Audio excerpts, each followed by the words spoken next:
السلام عليكم ورحمة الله وبركاته. وعليكم السلام ورحمة الله. إن الحمد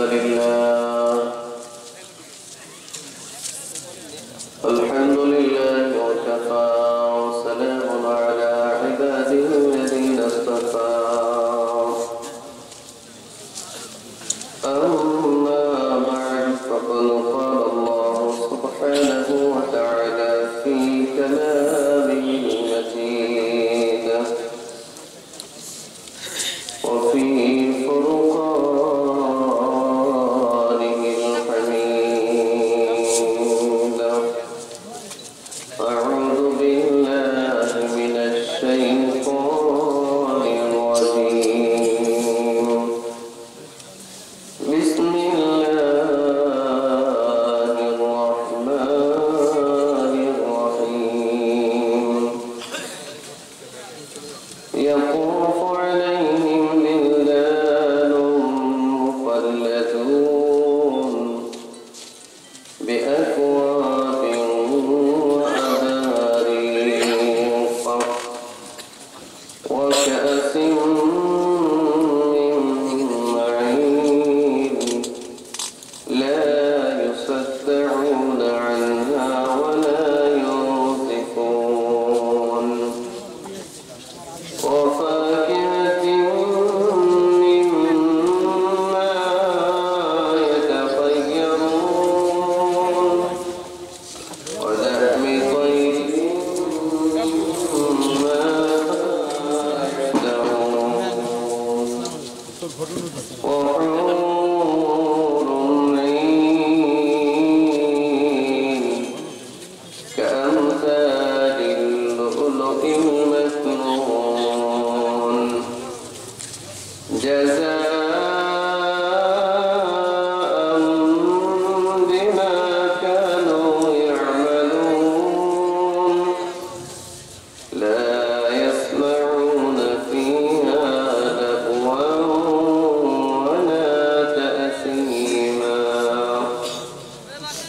إلا قيلا سلاما سلاما. صدق الله العظيم وصدق له رسوله النبي الكريم ونحن على ذلك لمن الشاهدين والشاكرين والحمد لله رب العالمين. وقال رسول الله صلى الله عليه وسلم إن الجنة تشتاق إلى 5 نفر: تالي القرآن وحافظ اللسان ومطعم الجيعان ومحسن العميان ومن صلى على حبيب الرحمن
إلا ما علمتنا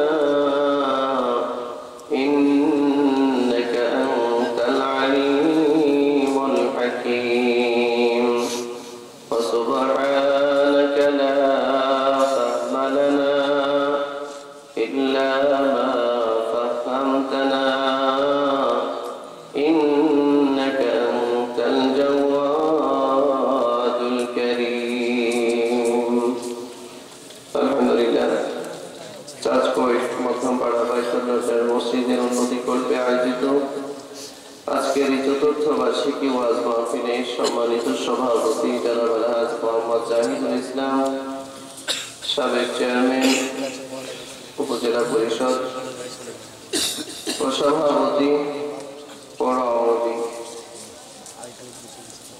সহসভাপতি হিসেবে রয়েছেন আবদুলজন, আমন্ত্রিত ওলামায়ে কেরাম, বিশেষ অতিথিবৃন্দ, প্রধান অতিথি, সম্মানিত অতিথিবৃন্দ, আমার সামনে ভূমিষ্ঠ হয়েছে নতুন এলাকার সর্বস্তরের মুমিন মুসলমান ভাইয়েরা, রয়েছেন পর্দার অন্তরালে অবস্থানরত আমার সম্মানিতা মা ও বোনেরা।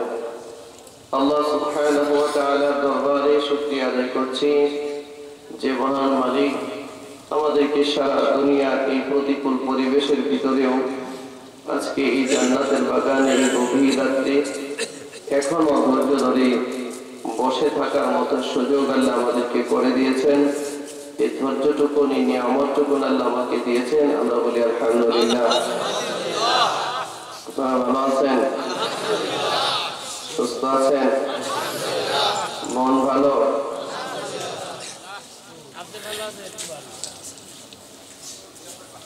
পিছনে যারা দাঁড়িয়ে আছেন দেখেন এই সাইডে অনেক জায়গা আছে, বা সামনেও জায়গা আছে, ভিতরেও জায়গা আছে। আপনারা যদি মেহেরবানি করে একটু বসে যেতেন তাহলে পরিবেশটা সুন্দর হতো, কিছু কথা বলা যেত আর কি। অনেক দূর থেকে এসেছি, কোথায় ঢাকার, কোথায় নাটক, এত রাস্তা পাড়ি দিয়ে এসেছি, এত রাত, মূলত 12টা বেজে গেছে। এখন আর বয়ানের টাইম নেই, আপনাদের সামনে দোয়া নেওয়া, সংক্ষিপ্ত কিছু কথা, একেবারে যেটা না বললেই না, এটা বলতে হবে যেহেতু দূর থেকে এসেছি। মূলত মাহফিলের যে মাকসাদ এটা অর্জন হয়ে গেছে। আপনারা দান সৎকার করেছেন, নেতৃবৃন্দ এসেছেন, বক্তব্য দিয়েছেন, দান সৎকার করেছেন। মোটামুটি মাহফিলের যে আয়োজন, যে লক্ষ্যে করা, এটার অধিকাংশই পূর্ণ হয়ে গেছে। এখন মাহফিলের সিস্টেম অনুযায়ী প্রধান বক্তা যেহেতু এসেছেন তিনি কথা বলবেন, যতটুকু সম্ভব হয় ধৈর্য খোলা নাকি। তবে আমরা খুব লম্বা করবো না, কারণ লম্বা করার কোনো অবকাশ নেই। আমরা যদি একটা ওভার করে ফেলি, বাসায় গিয়ে ঘুমালে পরে অধিকাংশ মানুষের ফজরের নামাজ হবে না। তো যে মাহফিল ফজরের নামাজ মিস করা, এই মাহফিলের কোনো প্রয়োজন নেই। কথা বুঝতে পেরেছেন? মাহফিলের অর্থ হচ্ছে মানুষ নামাজে হবে, তো মাহফিল করে যদি মানুষের নামাজ যায়, এটার কোনো প্রয়োজন নেই। এই কারণে খুব সংক্ষিপ্ত কথা হবে, খুব সংক্ষিপ্ত কয়েকটা কথা। আমি দীর্ঘ আলোচনা করার কোনো মানসিকতা এখন আর আমার নাই। এক হচ্ছে ঘুমে ধরেছে, শরীর খুব ক্লান্ত, দীর্ঘ সফর, আমরা প্রতিদিন কথা বলি। আর এখন কর্তৃপক্ষ যারা আছে সকলকে অনুরোধ করবো, আস্তে আস্তে আমাদের এই টেন্ডেন্সি গুলো চেঞ্জ করা উচিত। আমাদের এই মাহফিলের সময়টা যদি দিনে নেওয়া যায় আরো ভালো হয়, আর যদি রাতেই করা হয় তো সর্বোচ্চ রাত 11টা, এরপরে যাওয়া উচিত নয়। অধিকাংশ মানুষগুলো মজার জন্য ওয়াজ শুনে বাসায় গিয়ে ঘুমের পরে সকালে 8টা 10টায় ঘুম থেকে উঠে ফজরের নামাজ পড়ে না, হয়তো নেই। আল্লাহ বুঝবার তৌফিক দিক, আমিন বলবেন না? আমার না ঘুমে ধরছে, আপনাদের কি অবস্থা? ঘুমে ধরছে? 12টা বাজে তো ঘুমে ধরছে না? আল্লাহ আপনি হেফাজত করেন, আমাদের দেশটার মধ্যে আপনি দয়া করেন, আমাদেরকে সঠিক বুঝ দান করেন। আমিন জোরে বলুন। আমরা তো এখানে বসে আছি, এটা কার দয়া? বলেন, এটা কার দয়া? আচ্ছা, এই মুহূর্তে কি এমন কেউ নাই যে যারা মদের আড্ডায় বসা?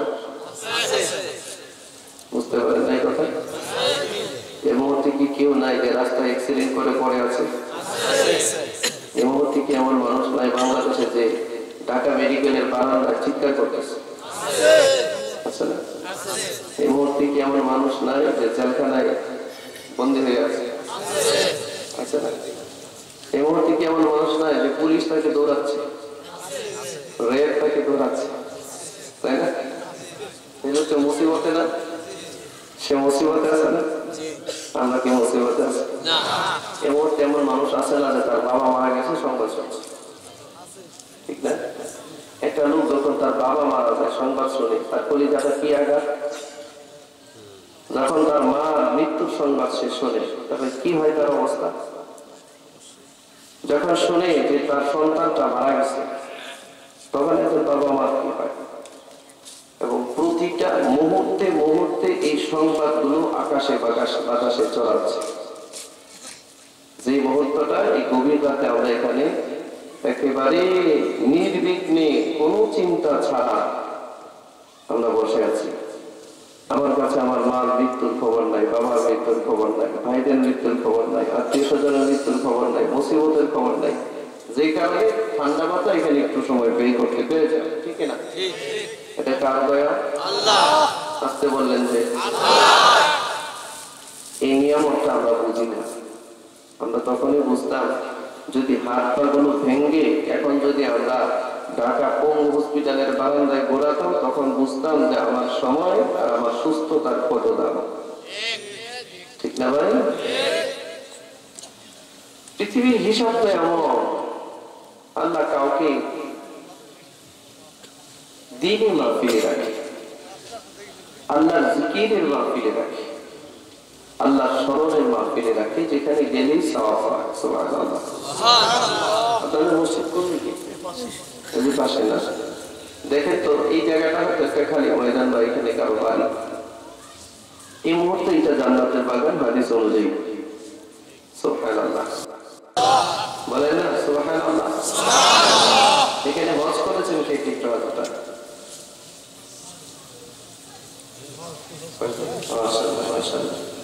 আল্লাহ তৌফিক দিক। বাকিরা যারা আছে আপনার আমরা দিল খুলে দোয়া করি মুসাফির অবস্থায় আপনাদের সকলকে আল্লাহ হজ্জে মাবরুর করুন। এটাও তো বললেন মনে যেন মুখের মধ্যে কি করছে নেতা স্লোগান দিলে তো এখন শরীর গরম হয়ে যেত।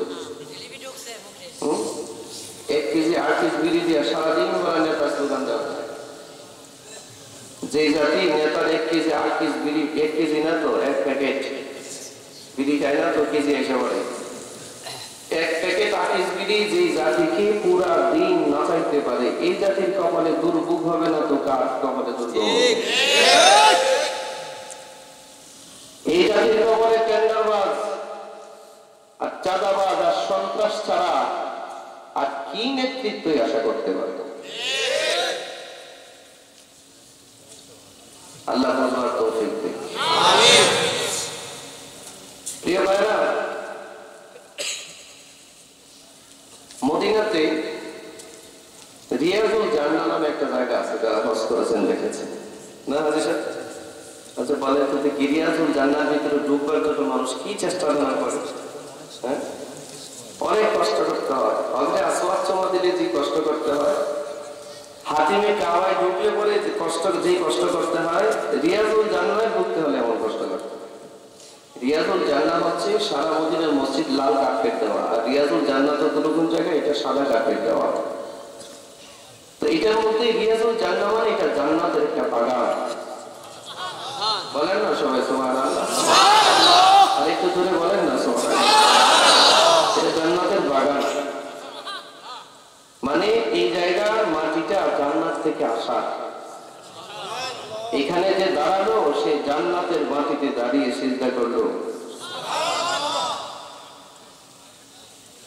বন্ধুরা, ওই রিয়াজুল জান্নাহ মাটিটা যেরকম মর্যাদাময়, এরকম কোরআনের মাহফিল যেখানে হয় জায়গাটা খালি জমিও যদি থাকে এটাও তখন যতক্ষণই প্রোগ্রাম চলে ততক্ষণ পর্যন্ত এটা রিয়াজুল জান্নাহ হিসেবে আল্লাহর কাছে ঘোষিত হয়। আপনারা এই মামলার ভিতরে আছে। এমনও হাজি আছে রাত্রে 3টা 4টায় গিয়ে কাতারে দাঁড়ায় রিয়াজুল জান্নাহ একটু ঢোকার জন্য, তাও সিরিয়াল পায় না, অনেক কষ্ট করে ঢুকতে হয়। সবসময় খুলেও রাখে না পুলিশ, পুলিশ কোন রকম খুলে দৌড় দেয়। আর মানুষ যে ঢুকে, যেখানে মানুষ দাঁড়াতে পারবে 200, এখানে মানুষ গিয়ে ঢুকে 2000, তাই না? তো কে কোথায় সিদ্ধ দিবে? সবাই তো দিলে আশা থাকে যে আমি রিয়াজুল জান্নাহ একটু দাঁড়াবো, আমি 2 রাকাত নামাজ পড়বো। রিয়াজুল জান্নাহ মানে এটা মূলত মসজিদে নববী যেটা ছিলেন, যেখানে রাসূল করিম সাল্লাল্লাহু আলাইহি সাল্লাম ইমামতি করতেন, যে জায়গাটা, এবং যে জায়গাটার পাশেই নবী এখনো ঘুমিয়ে আছে। আপনারা কি মনে করেন নবী মরা, মৃত নবী? হ্যাঁ, আমাদের নবীর মনে খোঁজ খবর নাই। শুধু আমাদের নবী নয়, পৃথিবীতে যত নবী রাসূল আল্লাহ পাঠিয়েছেন সমস্ত নবী রাসূলরা তাদের কবরে জিন্দা। ইয়া আল্লাহ, এই খবরটা মনে হয় ছোটখাটো খবর। সমস্ত নবীদের কবর যদি আপনারা খনন করেন, আপনারা দেখবেন নবী জিন্দা, কবরের মধ্যে জিন্দা জিন্দা। কবরের মাটি সবাইকে ধরে না, তারা তো নবী, নবী তো নবী, রাসূল তো রাসূল। আরে ভাই, আল্লাহর জন্য যারা পাগল হয়, কোরআন সুন্নাহর জন্য যারা পাগল হয়, যারা আল্লাহর জন্য জীবন দেয়, তাদের দেহটাও মাটি স্পর্শ করে না। হাজার বছর চলে যাওয়ার পরেও এই দেহের কাফন একেবারেই পরিচ্ছন্ন থাকে, দেহের মধ্যে মাটি আঁচড় দিতে পারে না, আল্লাহ নিষেধ করে দেয়।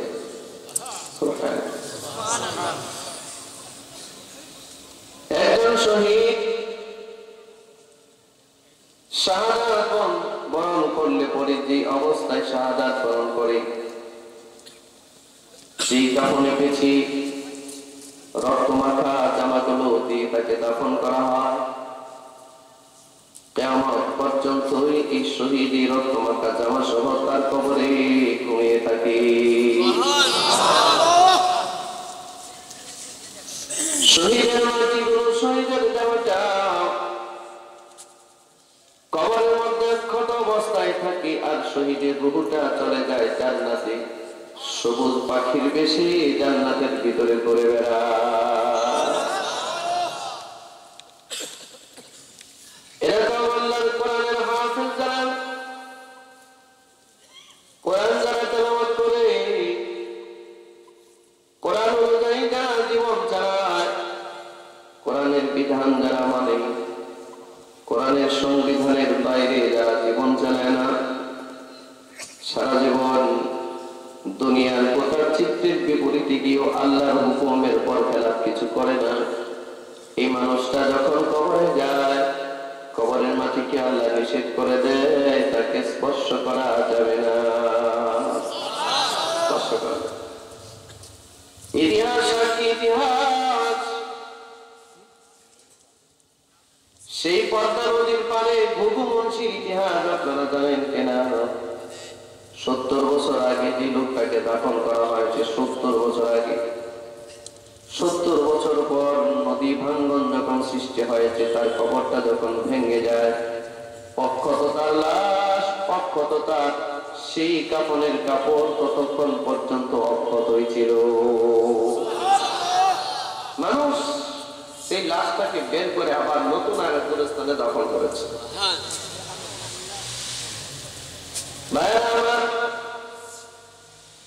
আপনি আল্লাহর জন্য হয়ে যান, আল্লাহ আপনার জন্য হবেন, দুনিয়াতে নিরাপত্তা দিবেন, পরকালেও নিরাপত্তা দিবেন, সব জায়গায় নিরাপত্তা দিবেন। আপনাদের এখানে আসার আগে রুমের মধ্যে বসে এক যুবক ভাই প্রশ্ন করছিলেন যে হুজুর, দুনিয়াতে পেরেশানি, এত পেরেশানি কেন মানুষের, এত পেরেশানি? বহু মানুষ পেরেশানির কারণে আত্মহত্যা করে, করে কি করে না? এই পেরেশানি থেকে মুক্তির কি রাস্তা আছে? মুসিবত থেকে মুক্তির কি রাস্তা আছে? শুনবেন না আপনারা? আচ্ছা, আপনারা যদি বলেন তাহলে আমি এখনই দোয়া করে দেব, সমস্যা নেই। আর না বলি যে কিছু সময় কথা বলবো, তাহলে একটু ধৈর্য ধরে বসতে হবে, বলবেন তো? পেরেশানি মানুষকে কেন গ্রাস করে, অশান্তি মানুষকে কেন গ্রাস করে? যেই মানুষটা আল্লাহ থেকে যত দূরে, তার পেরেশানি তত বেশি। সোজা বলেন সোজা, আল্লাহ থেকে যে যত দূরে, তার পেরেশানি তত বেশি। ঠিক কিনা ধরে বলে? কোরআন থেকে যে যত দূর দূরে,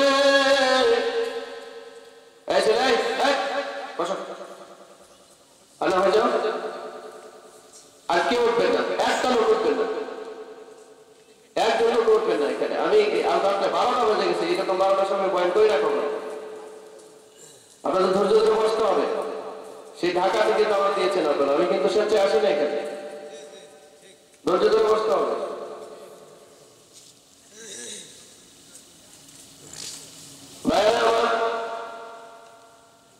কোরআন থেকে যে মানুষ যত দূরে যায়, তার পেরেশানি তত বাড়ে। আল্লাহ থেকে একটা মানুষ যত দূরে যায়, পেরেশানি তত বাড়ে। আর একটা মানুষ আল্লাহর যত নিকটবর্তী হয়, তার পেরেশানি তত কমে, ততই কমে। একটা মানুষ নামাজ পড়তে পারলো না, অনেক মানুষ মনে করে আরে ব্যস্ততার কারণে নামাজটা পড়তে পারলাম না। কত ব্যস্ত আমি, অনেক ব্যস্ত, তো ব্যস্ততার কারণে নামাজটা পড়তে পারি না, হুজুর কোরআন তেলাওয়াত করতে পারি না, সবসময় আপনাদের মতো ইবাদত করতে পারি না, বলে। কিন্তু অনেক বলে না ভাই, নামাজ পড়ার সুযোগ আল্লাহ সবাইকে দেয় না। আপনি বলতেছেন ব্যস্ততার কারণে আপনি নামাজ পড়তে পারছেন না, অথচ আল্লামা তারিক জামিল বলেন, বুজুর্গরা বলেন, আল্লাহওয়ালারা বলেন, আপনি যদি মনে করেন যে আপনি এক ওয়াক্ত নামাজ আপনার থেকে ছুটে গেল, আপনি পড়তে পারলেন না, বুঝতে হবে যে কোনো গুনাহের কারণে আল্লাহ তাআলা আপনাকে নামাজের ভিতরে আল্লাহর দরবারে সিজদা করার তৌফিকটা কেড়ে নিয়েছে। কেমন গুনাহ আছে আপনার, যে গুনাহের কারণে মসজিদে গিয়ে সিজদা দিবার নিয়ামত আল্লাহ কেড়ে নিয়েছে। শুধু মসজিদ করলেই হবে না, সিজদাও দেওয়া লাগবে। মসজিদ শুধু বানালেই হবে না, নামাজও পড়া লাগবে। এই কথা বলছেন না যে মসজিদ শুধু বানালে হবে না, নামাজও পড়তে হবে। একটা মসজিদ একটা মহল্লার যেমন রহমতের কারণ হয়, একটা মসজিদ একটা মহল্লার জন্য গজবেরও কারণ হয়, গজবের কারণ। কারণ একটা মসজিদ তৈরি করার পর মসজিদের খোরাক হচ্ছে মুসল্লি। মুসল্লি যদি না থাকে, মসজিদের তত্ত্বাবধান যদি না হয়, তাহলে এই মসজিদের ভিতর দিয়ে যেমন আল্লাহর রহমত নাজিল হয়, আবার এই মসজিদের বদদুয়ার কারণে এই মহল্লায় আল্লাহর গজব নাজিল হয়। গজব থেকে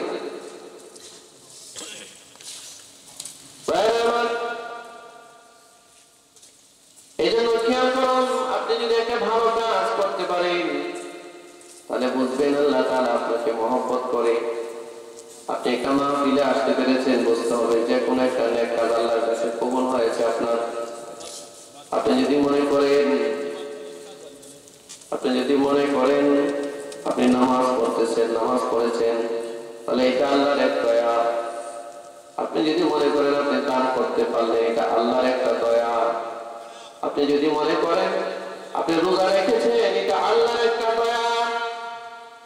আপনি যদি মনে করেন হজ করতে পেরেছেন, আপনি হাজী সাহেব, হয়তো বা আল্লাহ আপনার এমন কোন নেক কাজ পছন্দ করেছেন, যার কারণে আল্লাহ সাদা কাপড় দিয়ে পেঁচিয়ে মক্কা মদিনায় আপনাকে হাজির করে দিয়েছে, মক্কায় উপস্থিত করেছেন। সুবহানাল্লাহ।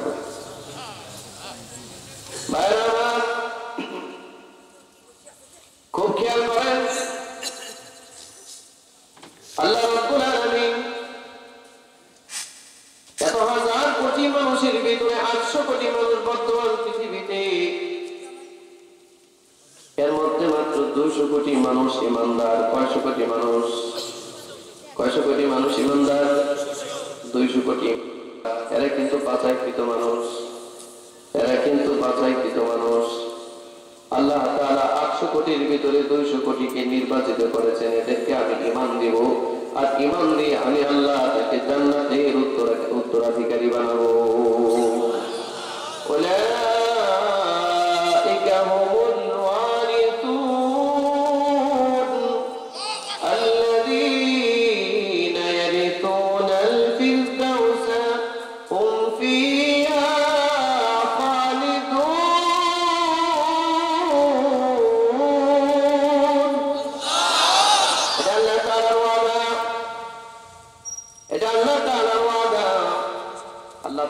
commitment Rabbul Alamin Allah subhanahu wa ta'ala জান্নাতে উত্তরাধিকারী সকলকে বানায় না, যারে ঈমান দেয়, যে পড়ে লা ইলাহা ইল্লাল্লাহ, বলেন আমার সাথে পড়েন লা ইলাহা ইল্লাল্লাহ, সবাই বলেন লা ইলাহা ইল্লাল্লাহ, এটা যারাই পড়ে নবী বলেন দাখালাল জান্নাহ, সে যেন জান্নাতের ভিতরে প্রবেশ করলো। লা ইলাহা ইল্লাল্লাহ, সে তো জান্নাতে গেল। বর্তমান পৃথিবীতে 800 কোটি মানুষের ভিতরে দুইটা ভাগ, খুব খেয়াল করেন, এক ভাগ মানুষ ঈমানদার আর এক ভাগ মানুষ কাফের। সোজা বলেন কি? সোজা বলেন কি? মানুষ দুনিয়াতে কয় প্রকার? সোজা কথা বলেন কয় প্রকার? দুই প্রকার মানুষ। এক প্রকার মানুষ ঈমানদার, যাদের আইডেন্টিফাই, যাদের পরিচয় আল্লাহ তাআলা কোরআন মাজিদে দিয়েছেন সূরাতুল মুমিনুন নাযিল করে। ঈমানদার মুমিনের বহুবচন মুমিনুন, সূরা মুমিনুন আল্লাহ তাআলা নাযিল করে ঈমানদারের পরিচয় দিয়েছেন। আরেকজন মানুষ কাফের, কাফেরকে যে কাফের বলে না সেও কাফের। সোজা কথা বলেন, সোজা কথা। সব জায়গায় গোজামিল দেওয়া যায় না, হারামকে হারাম বলতে হবে, হালালকে হালাল বলতে হবে, ঠিক না? হারামকে হারাম আর হালালকে হালাল বলা, এটাই হচ্ছে বাস্তবতা। আল হালালু বাইয়িনুন, আল হালালু বাইনুন, আল হারামু বাইয়িন, আল মুস্তাবিহাত ওয়া বাইনাহুমা মুস্তাবিহাত। হালাল আর হারাম বিষয়টা পরিষ্কার। কোরআন মাজিদের ভিতরে সব বিষয় পরিষ্কার করেছেন আল্লাহ। আল্লাহ রাব্বুল আলামিন সূরাতুল কাফের প্রথম আয়াতের মধ্যে বলেন আলহামদুলিল্লাহিল্লাযী আনজালা আলা আবদিহিল কিতাবা ওয়া লাম ইয়াজআল লাহু ইওয়াজা। আল্লাহ রাব্বুল আলামিন বলেন, আমি আমার বান্দার প্রতি যে কিতাব নাযিল করেছি, আমার কোরআনের মধ্যে বক্রতার কোন আদেশ আমি আল্লাহ দেই নাই, গুজামিলের কোন আদেশ কোরআন মাজিদে আমি দেই নাই। কোরআন মাজিদের প্রত্যেকটা বিষয় সুস্পষ্ট করেছি, একেবারে সুস্পষ্ট প্রমাণিত করেছি। প্রত্যেকটা বিষয় মানুষের জন্য পরিষ্কার। একটা হচ্ছে হকের রাস্তা, আর একটা বাতিলের রাস্তা। একটা হলো জান্নাতের রাস্তা, আর একটা হলো জাহান্নামের রাস্তা, ঠিক কিনা বলেন? একটা হলো নবী রাসূলদের রাস্তা, আর একটা হলো আবু জাহেলের রাস্তা। একটা হলো আল্লাহর দলের লোক, আর একটা হচ্ছে শয়তানের দলের লোক। সোজা কথা বলেন। আল্লাহ পাক বলেন উলাইকা হিজবুল্লাহ। একটা হচ্ছে আল্লাহর দলের লোক, যারা আল্লাহর দলের লোক হয়, আলা ইন্না হিজবাল্লাহি হুমুল মুফলিহুন। যারা আল্লাহর দলের লোক হয়, এরা চিরসফল হয়ে যায়, দুনিয়াতেও ব্যর্থতা নাই, পরকালেও ব্যর্থতা নাই। আর যারা শয়তানের দলে হয়ে যায়, শয়তানের, উলাইকা হিজবুশ শাইতান। আল্লাহু আকবার বলেন। এই এগুলো কিন্তু কোরআনের আয়াত, আমার বানানোর কথা নয়। এগুলো কিসের আয়াত? সূরা মুজাদালার মধ্যে আপনারা তেলাওয়াত করবেন। আল্লাহ তাআলা বলেন উলাইকা হিজবুশ শাইতান। একটা হচ্ছে শয়তানের দল, আরেকটা হচ্ছে আল্লাহর দল। আচ্ছা, এখানে কোনো গোজামিল আছে? হ্যাঁ, বিষয় পরিষ্কার না? গোজামিলের ব্যবস্থা আছে? পরিষ্কার পরিষ্কার। একটা কার দল? আরেকটা শয়তানের দল। আল্লাহর দলের গন্তব্য হলো জান্নাত। আল্লাহর দলের গন্তব্য কোথায়? জান্নাত। আর শয়তানের দলের গন্তব্য কোথায়? জাহান্নাম। তাহলে ডিসাইড হয়ে গেল, ঠিক কিনা? আমাদের দেশে যেমন দেখবেন বুদ্ধিজীবী নামক কিছু চেতনাজীবী কুলাঙ্গার নাস্তিক আর মোরতাদ আপনার টেলিভিশনের পর্দার মধ্যে বসে বসে বলে, কে বলেছে আমাকে নাস্তিক বলার অধিকার আপনাকে কে দিয়েছে? বলে আমাকে নাস্তিক বলার অধিকার আপনাকে কে দিয়েছে? চিন্তা করে কত বড় বেয়াকুব বের করে, বেয়াকুব। নাস্তিককে নাস্তিক বলবো না তো কি বলবে? আচ্ছা চোরকে চোর বলবে না তো কি বলবে? ডাকাতকে ডাকাত বলবে না তো বলবেন কি? কি বলেন আপনারা? চোরকে তো চোর বলতে হবে, ডাকাতকে ডাকাত বলতে হবে, নাস্তিককে নাস্তিক বলতে হবে, মুরতাদকে মুরতাদ বলতে হবে, কাফিরকে কাফির বলতে হবে, মুমিনকে মুমিন বলতে হবে, জান্নাতীকে জান্নাতী বলতে হবে, জাহান্নামীকে জাহান্নামী বলতে হবে। এর মধ্যে কম্প্রোমাইজ করার কোনো সুযোগ নাই। যে কম্প্রোমাইজ করবে মুনাফিক হবে। কে হবে মুনাফিক? এটা বলিস ঠিক কিনা? আপনারা বলেন কি সুন্দর যুক্তি। আমাদের দেশের বুঝে না যুক্তি এত বড় সাংবাদিক বলে আলেমদেরকে বলে আমাকে নাস্তিক বলার অধিকার আপনাকে কে দিয়েছে? এই কোরআন দিয়েছে। কোরআন, কোরআনের কায়না একটা দর্পণ, এটা আপনার সামনে নিলেই আপনাকে বলে দিবে আপনি কয় নম্বরের মুমিন না কয় নম্বরের মুনাফিক। আপনি কি মুসলমান না মুসলমান বলে দিবে কোরআন। সুবহানাল্লাহ। এই জন্য কোরআন পড়তে চায় না, কিন্তু কোরআনের আইনও চায় না। কোরআনের আইনের কথা বললেই বলে চলবো না, সেটা সম্ভব না। কারণ কোরআনের আইন বাস্তবায়ন হলেই ওই চোরার হাত কাটা যাবে। কারণ এমন চুরি করছি কোরআনের বিধান, চুরি চুরি করছি যদি পাপ হয় তার হাত কেটে ফেল। আল্লাহু আকবার বলেন। বিশ্বনবীর কাছে একবারে বনি হাশিম এক মহিলা চুরির অপরাধী সাব্যস্ত হয়েছে। বনি হাশিম নবীর বংশধারা, কুরাইশের মধ্যে অনেকগুলো গোত্র ছিল, এর মধ্যে একটা ছিল বনু হাশিম, যে বংশে মুহাম্মদ সাল্লাল্লাহু আলাইহি ওয়াসাল্লাম জন্মগ্রহণ করেছেন। নবীর কুরাইশ বংশের আরেকটা বংশধারা ছিল বনু মাখজুম, যে বংশের লিডার ছিল আবু জাহেল। কে? আবু জাহেল। ও বন্ধু, এই বনু হাশিম গোত্রের একজন মহিলা চুরির অপরাধী, মদিনায় নবীর সামনে চুরির অপরাধী চোর সাব্যস্ত হয়েছে। তো নবী অর্ডার করবেন এই মুহূর্তে যে তার হাত কেটে ফেল। কার বংশের মানুষ? নবীর বংশের মানুষ। ভুলে হোক যেমনি হোক মহিলা চুরি করে ফেলেছে, আর এটা প্রমাণাদি দ্বারা প্রমাণিত হয়েছে সে চুরি করেছে। তো বিশ্ব নবী সাল্লাল্লাহু আলাইহি ওয়াসাল্লাম আদেশ করবেন যে তার হাত কেটে ফেল। এই মুহূর্তে বনু হাশিম গোত্রের সাহাবায়ে কেরাম নবীর কাছে গেলেন, গিয়ে বললেন, ও আল্লাহর নবী, যেই মহিলা চুরির অপরাধে চোর বলে সাব্যস্ত হয়েছে সে কিন্তু বনু হাশিম গোত্রের লোক। একটু কি রায়টা ঘোরায় টোরায় দেওয়া যায় না? রায় বোঝেন? আমাদের দেশের রায়ের অবস্থা দেখে খুনি সন্ত্রাসী আইনের মায়ের পেছে বাইরে ঘুরতেছে, আর নিরাপরাধ মানুষ বছরের পর বছর জেল খাটতেছে। ঠিক দুই একজনের কি বলবে এইটাই ঠিক, এটা আপনি বললেও ঠিক না বললেও ঠিক, তাতে এটা ইউনিভার্সাল ট্রুথ, এটা চিরসত্য কথা, তাই চলতেছে বর্তমান বাস্তবতায়। এটা আল্লাহ রাব্বুল আলামিনের বিচার। আলাইহিসসালামু বিআহকামিল হাকিমিন। সর্বোচ্চ বিচারক কে? ওয়ালা ইয়াযলিমু রাব্বুকা আহাদা। আল্লাহ তাআলা কারো উপরে জুলুম করবে না, যে এর অপরাধ তার উপরে চাপায় দিবে এমন না। নামে নামে মিল বসে তো একজনের ফাঁসি দিয়ে দিচ্ছে, ঠিক না? আরেকজন নিরাপরাধ করতেছে। ভাইয়েরা আমার, খুব লক্ষ্য করেন, খুব খেয়াল করেন।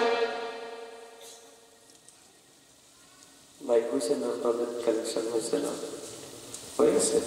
একটু বসে বসে আর পেছনে যারা আছেন একটু নিরবি নিরবি দিয়ে দেন না, তারা তো দিচ্ছেনি, আরো দিবে, একটু ধৈর্য ধরে দিয়ে দেন। হ্যাঁ, একটু আমার দিকে মতো হচ্ছে দেখি। ঠিক আছে, ঠিক আছে, সমস্যা নেই। আমাদের রেখে একটু কে কে যাবেন বলে, আমাদের রেখে কে কে চলে যাবেন? এতটা থাকবে, থাকবে। মজার একটা বয়ান আজকে তিলাওয়াত করছে। এখন তো সবাই বয়ান করে, এই জন্য বয়ান আর কেউ শুনে না, উচ্চ জায়গা বয়ান হবে সবাই করে, আসে খালি আপনাদের সামনে দেখা সাক্ষাতের জন্য, শুনে না, শোনার প্রয়োজনে মনে করে না। সে নিজেরই মনে করে মানে আলী বাতাসা ঘরে ঘরে বরং করছি, তারা শুনবো কি কর।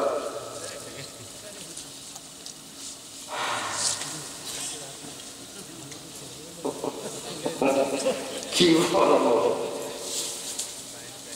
মাঝে মাঝে হাসতে হাসতে নিজেরাই বেকার হয়ে যায়। কেন যে কষ্ট করে রাত 24 ঘন্টা কোরআন পড়লাম, এই লোক ঘরের ভিতরে বসে বসে আলী বাতাসা করে খাঁটি মুমিন হয়ে যায়, আর আমরা কি হইলাম। হ্যাঁ রে কপাল, মানুষের যখন কপাল পড়ি তখন মুখ দিয়া আমলটা বলা, সেই কাজকর্ম এলোমেলো হয়ে যায়, কথাবার্তা এলোমেলো হয়ে যায়। আমার বাবার নামাজ আমি পড়াইতে পারি, মনোবাদীদের দরকার নাই। তো এইটা করে কে বুঝাবে যে এই জানাজার নামাজটাও যে তোমার শিখিয়েছে তিনি একজন মৌলবাদী ছিলেন? কেন ধরে বলেন?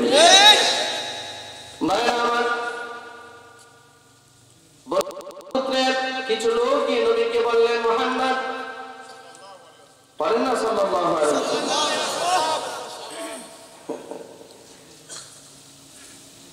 হাদিসের মধ্যে এমন কোন কিতাব নাই যে কিতাবের মধ্যে মুহাম্মদ নামটা লেখা হয়েছে আর সাল্লাল্লাহু আলাইহি ওয়াসাল্লাম লেখা হয় নাই। মনে রাখবেন, মনে রাখবেন, আমরা তো দুনিয়ার নেতারা, যারা দুনিয়ার নেতাদেরকে আমাদের ঘরের ভিতরে বাইরে জামায় কাপড়ে জুতায় পিতায় সব জায়গায় বসায় আপনাদেরকে স্মরণ রাখতে চাই, ঠিক কিনা করে বলেন? কিন্তু মুহাম্মদ সাল্লাল্লাহু আলাইহি ওয়াসাল্লামের নামটা আল্লাহ সুন্নতের মধ্যে, কিতাবগুলোর মধ্যে এমন ভাবে উঠিয়ে দিয়েছেন যে নবীর নাম এসেছে আর দুরূদ না, এমন কোন হাদিসের কিতাব নাই। আর একবার দুরূদ পড়বেন তো 10টা সওয়াব, 10টা রহমত নাযিল হয়। মান সাল্লা আলাইহি ওয়াহিদান সাল্লাল্লাহু আলাইহি আশার, আলাইহি আশার, 10টা রহমত আল্লাহ তাআলা নাযিল করেন। সুবহানাল্লাহ। আপনারা তো বলেন হুজুর মুসিবতে আছে, মুসিবত দূর হয় না, একটু ফু দেন, একটু দোয়া করে। আপনাদেরকে বলি, ফু লাগবে না, একটা দোয়া শেখায় নাই, এটা করবেন, আল্লাহ মুসিবত দূর করবেন। আপনার মুসিবত যত বড় বুঝতে হবে আপনি আল্লাহ থেকে তত দূরে, আপনার মুসিবত ততই ছোট হবে। বেশি বেশি দরুদ পড়েন আর আল্লাহর কাছে ফিরে আসেন, মুসিবত দূর হয়ে যাবে। আচ্ছা, রহমত মানে কি? আল্লাহর পক্ষ থেকে দয়া, অনুগ্রহ, ঠিক কিনা? আচ্ছা, যে লোকটার উপরে আল্লাহ দয়া করেন, যার উপরে আল্লাহ রহমত নাযিল করেন, আমার তো বিশ্বাস তার উপরে গজব কমতে পারে না। মুসিবত হলো আল্লাহর পক্ষ থেকে দেওয়া এক গজব, ঠিক কিনা? মুসিবত আল্লাহর পক্ষ থেকে দেওয়া এক গজব। বেশি বেশি দরুদ পড়বেন তো মুসিবত দূর হবে। মনে থাকবে, আজকের আলোচনা 1 নম্বরে একটা দোয়া দিলাম, একটা আমল দিলাম। মনে রাখতে হবে, কিন্তু আপনারা খালি শুনলে হবে না যে পয়েন্ট করতেছি আর শুনে চলে যাচ্ছে। পয়েন্ট করতে হবে, পয়েন্ট আউট করতে হবে এবং সেগুলো পয়েন্ট আউট করে নিয়ে যেতে হবে। 1 নম্বর হলো মুসিবত দূর করার কারণ কি, মাধ্যম কি? বেশি বেশি ইস্তেগফার করবেন, বেশি বেশি বেশি বেশি দরুদ শরীফ পড়বেন আর আল্লাহর দিকে ফিরে আসবেন, মুসিবত দূর হয়ে যাবে। এখন হয়তো অনেকে বলতে পারে, হুজুর আমি তো জীবনে আল্লাহর নাফরমানি করি না, তারপরে দিকে আমার মুসিবত ছাড়ে না। আছে কিন্তু এরকম মানুষ আছে না, যে সে ইবাদত ছাড়ে না কিন্তু মুসিবতও ছাড়ে না। এমন যদি কারো মনে হয়, মনে রাখবেন মুসিবত সবার জন্য গজবের কারণ নয়। কিছু কিছু মুসিবত ইমানদারদের জন্য রহমতেরও কারণ। ইবাদত বন্দেগী করার পরেও যদি মুসিবত আপনাকে না ছাড়ে, তাহলে আপনি মনে রাখবেন আপনার আল্লাহ আপনাকে দুনিয়াতে সামান্য কিছু মুসিবত দিয়ে পরকালীন জিন্দেগিটারে পরিষ্কার করতে চায়, ওইটাকে একদম খালিস করতে চায়, পরিচ্ছন্ন করতে চায়, যা আছে দুনিয়াতে দিয়ে সব শেষ করে দিতে চায়। বন্ধুরা, আল্লাহ নবীর কাছে গিয়ে বললেন, ও মুহাম্মদ সাল্লাল্লাহু আলাইহি ওয়াসাল্লাম, আপনার এই বংশের মহিলা যিনি চুরি করেছেন, হাত কাটার নির্দেশ হয়তো আপনি দিবেন। আপনি একটু ভেবে চিন্তে দেখেন না, একটু রায়টা একটু চেঞ্জ করা যায় কিনা, একটু শাস্তি দিয়ে জেল দেন, হাতটা যেন না কাটে, অন্য কিছু দেন। আল্লাহ নবী আহারে হারাম কোন কাজ যখন আল্লাহর বিধানের বাইরের কোন আদেশ যখন নবীর সামনে আসতো, এত নরম নবী, এত গরম হতেই তার চেহারাটা আগুনের মতো লাল হয়ে যেত। আল্লাহ নবী রেগে গেলেন আর বললেন, হে সাহাবীরা শোনো, তোমরা বলতেছো আমার বংশের মহিলা চুরি করেছে, তার হাত কাটার নির্দেশ যেন আমি না দিই। শুনে রাখো, আল্লাহর কোরআনের আদেশ, السارقة والسارقة فاقطعوا أيديهما। আল্লাহর নির্দেশ, চোর পুরুষ হোক আর চোর নারী হোক, যদি চুরি করে সাব্যস্ত হয় তাহলে তার হাত কাটার নির্দেশ আল্লাহ, এটা আমার না। আমার মেয়ে ফাতেমা যদি চুরি অপরাধে অপরাধী হতো, আমি মুহাম্মদ আদেশ দিতাম আমার সামনে তার হাতটা দ্বিখণ্ডিত করে দিল, আমার সামনে হাত কেটে দাও। জানেন, ইসলামের সুস্পষ্ট বাণীগুলো শোনার কারণে এই দেশে দুর্নীতিবাদ গুলো কোরআনের আইন চায় না, ঠিক না? কারণ কোরআনের আইন বাস্তবায়ন হলে যে পরিমাণ চুরি করেছে শুধু হাত কাটবে না, মানুষ গলা কেটে দিব, ঠিক না? ভাইরা আমার, এদিকে কথা বলতে চায় না, রাগ উঠে যায়, আমার রাগ উঠে না, কিন্তু রাগ উঠে যায়। পরিস্থিতি খুব ভয়ানক এক পরিস্থিতি আমাদের দেশে চলতেছে, ভয়ানক পরিস্থিতি। আল্লাহ হেফাজত করে। এই যে মানুষের ভিতরে না বলা কষ্ট জমা আছে, না বলা কষ্ট, এই না বলা কষ্টের বিস্ফোরণ যখন ঘটবে, আল্লাহর গজব তসবির জানার মতো এসে পড়তে থাকবে,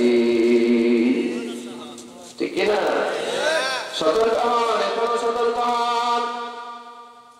অত্যত্বপূর্ণ আচরণ, দাম্ভিকতার আচরণ, অহংকার আচরণ বাদ দেন। অত্যত্বপূর্ণ আচরণ করার অধিকার আপনাকে কেউ দেয় নাই। আল্লাহকে ভয় করেন, সকলে মিলে আল্লাহকে ভয় করেন। আসেন আমরা আল্লাহকে ভয় করি। ভাইরা আমার, আমি আপনাদের সামনে কোরআনে কারিমের কিছু আয়াত তেলাওয়াত করেছি, আমি এদিকে যাই। আমি যেটা বলতেছিলাম, পৃথিবীতে দুই ধরনের মানুষ। এক ধরনের মানুষ হলো ইমানদার, আর এক ধরনের মানুষ সোজা বলেন, সোজা সোজা। এটা হইতে পারে হিন্দু, হইতে পারে বৌদ্ধ, হইতে পারে খ্রিস্টান, হইতে পারে ইহুদি, হইতে পারে শিখ, নানা ধর্মের মানুষ হতে পারে। এটা তার কাছে, কিন্তু একটা মানুষ এক আল্লাহকে যদি রব বলে না মানে, ধর্মের নাম যতই পরিবর্তন করুক না কেন, হাজার ধর্মের নাম দিতে পারে, আল্লাহর বক্তব্য অনুসারে সে হলো কাফের। খাতির করার সুযোগ আছে? খাতির করার সুযোগ আছে? পরিচয় হলো কাফের, সোজা কথা। আল্লাহ তাআলা কোরআন মাজিদে আয়াত নাযিল করেছেন, সূরাতুল কাফিরুন। মুমিনের জন্য সূরাতুল মুমিনুন নাযিল করেছেন, কাফেরের জন্য সূরাতুল কাফিরুন নাযিল করেছেন। ডিসাইড করে দিয়েছেন যে এরা মুমিন আর এরা কাফের। এই মুমিনদের গন্তব্য জান্নাত আর কাফেরদের গন্তব্য চিরস্থায়ী জাহান্নাম। সুযোগ আছে এখানে মিলমিশ করা? হ্যাঁ, এটা সুযোগ নাই। দরওয়াজার উৎসব সবার, এই কথা ইমানদারের স্লোগান নয়, এই কথা ইমানদারের স্লোগান নয়। এই বলেন ওয়ালা তালবিসুল হাক্কা বিল বাতিল, হক আর বাতিলের দ্বন্দ্ব চিরকালেই ছিল, চিরকালেই আছে, চিরকালেই থাকবে, কিন্তু হক আর বাতিল দুইটা কখনো এক হবে না। এটা ওয়াই তো ভিন্ন, রাস্তাই তো ভিন্ন। একটা রাস্তা জাহান্নাম আর একটা রাস্তা কোথায়? জান্নাত। এই সবাই বলেন কোথায়? জান্নাত। ভাইরা আমার, এই জান্নাতের মধ্যে ইমানদারদেরকে আল্লাহ ঠাঁই দিবেন, ঠাঁই জায়গা দিবেন। আমরা কি লা ইলাহা ইল্লাল্লাহ পড়ছি না? তার মানে আমরা জান্নাতি। সুবহানাল্লাহ, আলহামদুলিল্লাহ বলুন, আলহামদুলিল্লাহ বলুন, আলহামদুলিল্লাহ। খুশি না বাবা? খুশি, খুশি। সর্বনিম্ন মানের জান্নাত হবে দুনিয়া 10টা দুনিয়া সমান। সুবহানাল্লাহ, কত সুন্দর, কত সুন্দর জান্নাত। বন্ধু, এই জান্নাতটার জন্য কিছু চেষ্টা করতে হবে। এই জান্নাতে আল্লাহ তাআলা আপনাকে কি কি নিয়ামত দিবেন, এই নিয়ামতগুলো নিয়ে একটু কথা বলতে চাই। সময়ের সঙ্গতিপূর্ণ এক আলোচনা, একটু বোঝার চেষ্টা করবেন। আপনারা বাপে হুজুর কি বলতেছেন, আমি না কোরআন বলতেছে, ধৈর্য ধরে একটু বোঝার চেষ্টা করবেন। আল্লাহ তাআলা বলেন ইয়াতুফু আলাইহিম বিলদাতুন মুখাল্লাদুন। জান্নাতে যখন আল্লাহ আপনাকে দিবেন, আপনি যখন জান্নাতে যাবেন, জান্নাত কি বিশ্বাস হয়? বিশ্বাস করে নাই? আমাদের বাপসাবে তো মনে হয় না, আমাদের বাপসাবে মনে হয় না তো। চিন্তা করেন, এক তো করে চুরি, আরো করে সিনা চুরি, মনে হয় না কি কি জানি একটা বলে, করে নাস্তিকতা, করে খোদাদ্রোহী আচরণ, করে বেঈমানির আচরণ। আমার তারে বেঈমান বলাও যাবে না। আচ্ছা, আপনারা ক্লাস 10-এ একটা ছেলে পরীক্ষা দিল বা একটা মেয়ে পরীক্ষা দিল ক্লাস 10-এ। ক্লাস 10-এ পরীক্ষা দেওয়ার পর তার একটা মার্কশিট আসবে না, রেজাল্ট আসবে না? সারা বছর সে কি পড়লো না পড়লো, ফাইনাল একটা পরীক্ষা হবে না? ফাইনাল একটা রেজাল্ট বের হবে না? ফাইনাল রেজাল্টে কেউ পাবে এ প্লাস, কেউ পাবে গোল্ডেন এ প্লাস, কেউ পাবে এ মাইনাস, ঠিক কিনা? কে পাবে এ, কেউ পাবে আবার একেবারে ফেল। আচ্ছা, এই ক্লাসিফিকেশন গুলো কেন? এখন যে ছেলেটা মাইনাস পাইছে অথবা যে মেয়েটা ফেল মারছে, সে গিয়া যদি কলেজের অধ্যক্ষরে গিয়া বলে, এই স্যার আমাকে এরকম ফেল, আমি ফেল করছি, এই কথা মার্কশিটে লেখা রাখার দায়িত্ব কে দিল? আমি পরীক্ষা দিয়ে ফেল মারলাম, আমার ফেল মারাটা আমার নাম সবাই এনে কেন উঠাইলেন আপনি? এটা কি সুস্থ কোন মানুষের কথা? অসুস্থ মানুষের কথা। পরীক্ষা কেন দিল? পরীক্ষা দেওয়ার তো হচ্ছে সারা বছর কি পড়লো না পড়লো, এটা পরীক্ষার ছাত্ররা পরীক্ষা দেওয়ার পর রেজাল্ট আউট হবে, মার্কশিট আসবে, এখানে কেউ এ প্লাস পাবে, কেউ গোল্ডেন এ প্লাস পাবে, কেউ এ মাইনাস পাবে, কেউ মাইনাস পাবে। এই ক্লাসিফিকেশন গুলো হলো সে কি কাজ করেছে, সারা বছর কি পড়েছে, এই পড়ার একটা ফলাফল সে পেয়ে গেল, ঠিক কিনা? এখন যদি কোনো ব্যাধ বলে যে আমাকে কেন আপনি মাইনাস দিলেন, আমাকে কেন আপনি ফেল মারাইলেন, এ সুস্থ না অসুস্থ? ঠিক কোরআন সুন্নাহর আলোকে কে মুমিন, কে মুমিন নয়, কে জান্নাতি, কে জান্নাতি নয়, এর সুস্পষ্ট বিবরণ কোরআন মাজিদে আল্লাহ পাক দিয়েছেন। উলামায়ে কেরাম এই কোরআনের বর্ণনা অনুযায়ী আইডেন্টিফাই করতে পারে কে মুমিন আর কে কাফের, কে নাস্তিক আর কে মুরতাদ। আর আমরা যে নাস্তিক তাকে নাস্তিকই বলে, যে মুরতাদ তাকে মুরতাদই বলে। এটা তার ব্যক্তিগত বলা নয়, ঠিক কি না বলুন ভাইরা আমার? ওই জান্নাতের মধ্যে যাওয়ার পর এখন কি জান্নাতি যে তারে জান্নাতি বলা কি অপরাধ? জাহান্নামী যে তারে জাহান্নামী বলা কি অপরাধ? জান্নাতে যাওয়ার পর ওই জান্নাতের মধ্যে আপনি যে আরাম-আয়েশগুলো ভোগ করবেন, এই আরাম-আয়েশের কথা পয়েন্ট বলবো আজকে আজকে, কারণ আমাদের প্রতি নির্দেশনা আছে। আপনারা শুধু আসমানের উপরে আর জমিনের নিচের ওয়াজ খালি এখন করবেন, মাঝে কোনো ওয়াজ করতে পারতেন না। কথা বলছেন? বুঝেন নাই কি? লিখিত একটা নোটিশ আছে, নোটিশ কানে কানে করে দেয়, হুজুর খালি আসমানের উপরে আর মাটির নিচে, এর মাঝে যেটা আছে এটা হ্যাঁ এটা বলে যায়। আমরা কি করবো, আমরা এখন মাটির নিচের ওয়াজও তো আছে, হ্যাঁ আসমানের উপরে ওয়াজ আছে না, এটাই করি। পরে যখন সময় আসবো তুমি একটা করবো না, আসবে আসবে সময় আসবে ইনশাআল্লাহ। একজন কইছে একজন, হ্যাঁ ইনশাআল্লাহ বলে সময় আসবে কি আসবে না, সময় আসবে কি আসবে না, যদি বললাম সময় আসবে কি আসবে না,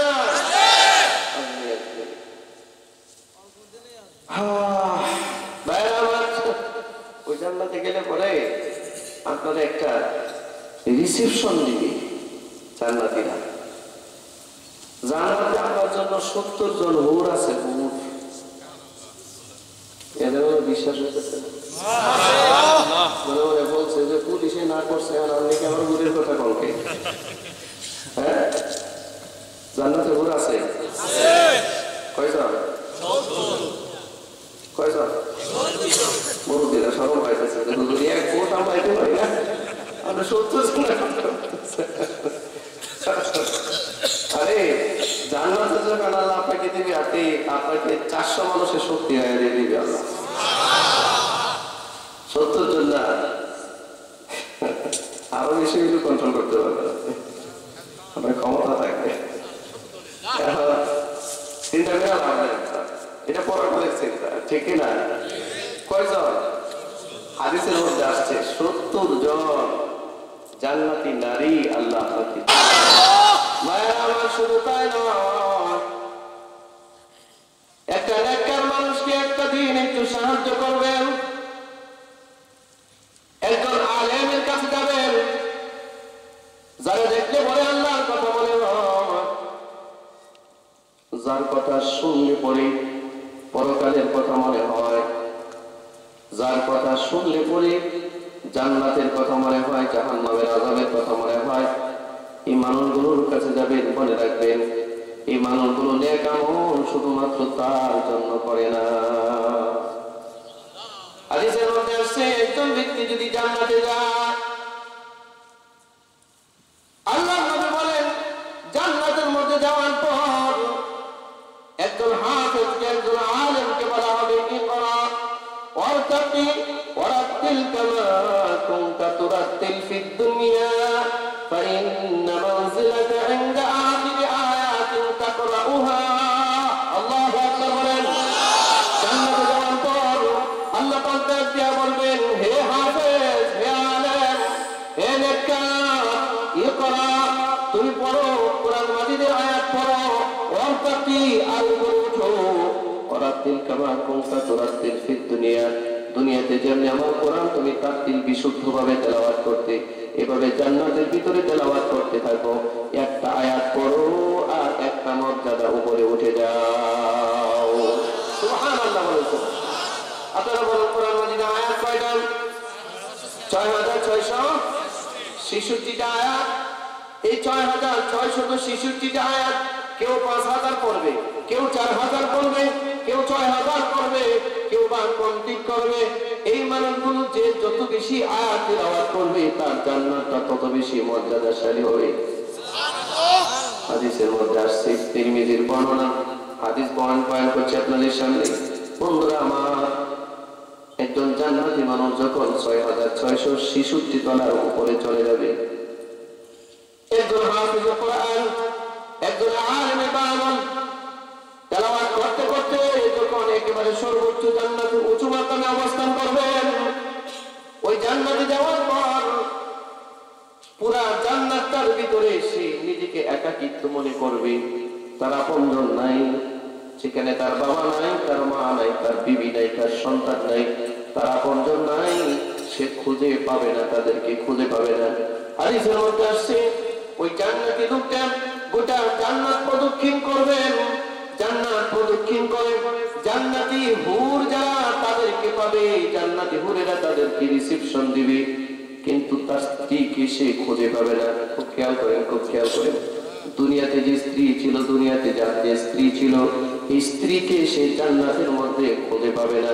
খুঁজে পাবে 70 জন জান্নাতি নারী। কয়জন? এত সুন্দর, এত সুন্দর সুন্দর জন বর্ণনা দেওয়ার অবকাশ নাই। আপনারা জানেন এই 70 জন নারী পাওয়ার পরেও ওই জান্নাতি লোকটা নিজের কাছে অপূর্ণতা অনুভব করবে। সে কেন জানি কি পায় নাই, কি জানি পায় নাই, কি জানি পায় নাই, কি জানি তার প্রয়োজন। সে খুঁজবে আর খুঁজবে আর খুঁজবে আর খোঁজাখুঁজি করে দেখবে দুনিয়াতে তার স্ত্রী যে ছিল, ওই স্ত্রী এখনো তার সাথে জান্নাতে আসতে পারে নাই। সেই জান্নাতের মধ্যে খুঁজবে, খুঁজে দেখবে তার মা নাই। যেই জান্নাতে সে অবস্থান করছেন, এই জান্নাতে তার বাবা নাই, এই জান্নাতে তার ভাই নাই, তার বোন নাই, তার আত্মীয় স্বজন নাই, তার বন্ধু বান্ধব নাই, যাদেরকে নিয়ে সমাজে বসবাস করতেন তারা সেখানে নাই। ওই জান্নাতি 70 জন জান্নাতি হুর পাওয়ার পরেও, এরকম বিশাল জান্নাত, সর্বোচ্চ মানের জান্নাত পাওয়ার পরেও সে নিজে পেরেশান থাকবে, জান্নাতের মধ্যে শান্তি খুঁজে পাবে না। খুব খেয়াল করেন, খুব খেয়াল করেন, খুব সেন্সিটিভ এক বিষয়। জান্নাতের মধ্যে কেমন জানে একটা অপূর্ণতা তার ভিতরে কাজ করবে, আর এই অপূর্ণতাটা এই জান্নাতের ভিতরে আল্লাহ তৈরি করে দিবে। জান্নাতি শুধু খুঁজবে আর খুঁজবে গোটা জান্নাত। হঠাৎ করে তার বিবির কথা মনে হবে, তার মার কথা মনে হবে, তার বাবার কথা মনে হবে। সে চিৎকার করে বলবে, আল্লাহ আমি হাফিজ কোরআন ছিলাম, দুনিয়াতে কোরআন তেলাওয়াত করতাম, আমি হাফিজ কোরআন হওয়ার কারণে, আলেম হওয়ার কারণে জান্নাতের সর্বোচ্চ মাকাম আপনি আমাকে দিয়েছেন। আল্লাহ এই জান্নাতের ভিতরে আমি যে আমার আপনজন খুঁজে পাচ্ছি না, আল্লাহ আমার বাবাকে দেখতেছি না, আমার মাকে দেখতেছি না, আমার মা কোথায়? ওই জান্নাতে আল্লাহকে বলবে, আল্লাহ আমার মা কোথায়? বলবে, আল্লাহ আমার বাবা কোথায়? আল্লাহ দুনিয়াতে যে আমার স্ত্রী ছিল তিনি কোথায়? আল্লাহ দুনিয়াতে যে আমার সন্তানগুলো ছিল ওই সন্তানগুলো কোথায়? দুনিয়াতে যে আমার বন্ধু বান্ধব ছিল তারা কোথায়? দুনিয়াতে আমার পাড়া প্রতিবেশীরা কোথায়? আল্লাহু আকবার, আল্লাহু আকবার। এ বন্ধু, একজন আলেমের মা হওয়া এটা সৌভাগ্যের কারণ, একজন হাফেজের বাবা হওয়া এটা সৌভাগ্যের কারণ, একজন নেককার আলেমের স্ত্রী হওয়া এটা সৌভাগ্যের কারণ, একজন আলেমের বন্ধু হওয়া এটা সৌভাগ্যের কারণ, একজন আলেমের প্রতিবেশী হওয়া এটা সৌভাগ্যের কারণ, একজন আলেমকে একটা পানি পান করানো এটা সৌভাগ্যের কারণ। ওই জান্নাতি লোকটা সেখানে আল্লাহকে বলবে, আল্লাহ আমার এই চেনা জানা মানুষগুলো কোথায়? আমার মা কোথায়? আমার বাবা কোথায়? আমার বোন কোথায়? আমার স্ত্রী কোথায়? আমার বাচ্চাগুলো কোথায়? আমার বন্ধু বান্ধব আপনজন কোথায়? আল্লাহ তাআলা বলবেন, এই জান্নাতের ফেরেশতারা আমার বান্দাকে জান্নাতের কিনারায় নিয়ে যাও, জান্নাতের কিনারায় দাঁড়িয়ে তাকে একটু দেখতে দাও, তার মা কোথায় আছে, তার বাবা কোথায় আছে, তার মেয়ে কোথায় আছে, তার ছেলে কোথায় আছে, তার বন্ধু বান্ধব কোথায় আছে, তার বিবি কোথায় আছে, তাকে একটু দেখতে দাও। আল্লাহ তাআলা বলেন, আলাল আরাইকি ইয়ানজুরুন, আলাল আরাইকি ইয়ানজুরুন। সে গিয়ে সেখানে দাঁড়াবে, আলাল আরাইকি ইয়ানজুরুন, সে দাঁড়াবে সেখানে গিয়ে তাকিয়ে দেখবে তার মা হয়তোবা জান্নাতে গেছে, কিন্তু একেবারে নিচু স্তরে জান্নাতে গেছে, তার বাবা জান্নাতে গিয়েছে, তার চেয়ে একটু উঁচু স্তরে আছে, তার ছেলে মেয়েগুলো হয়তোবা কেউ আছে জান্নাতে, কেউ আছে জাহান্নামে, তার বিবি হয়তোবা জাহান্নামে পড়ে আছে, তার ভাইগুলো থেকে কেউ বা জাহান্নামে পড়ে আছে, তার আত্মীয় স্বজন থেকে কেউ বা জাহান্নামে পড়ে আছে, কেউ বা জাহান্নামের আগুনে পড়তেছে। এই মানুষটা জান্নাতের উঁচু মাকামের মধ্যে দাঁড়িয়ে দাঁড়িয়ে তাদের এই দৃশ্যটা দেখতে পাবে। যখন জান্নাতের ভিতরে তারা বন্ধনকে দেখবে, তার সহমত পর্যায়ে পর্যায়ে নাই, নিচু পর্যায়ে তারা আছে, সে আফসোস করবে।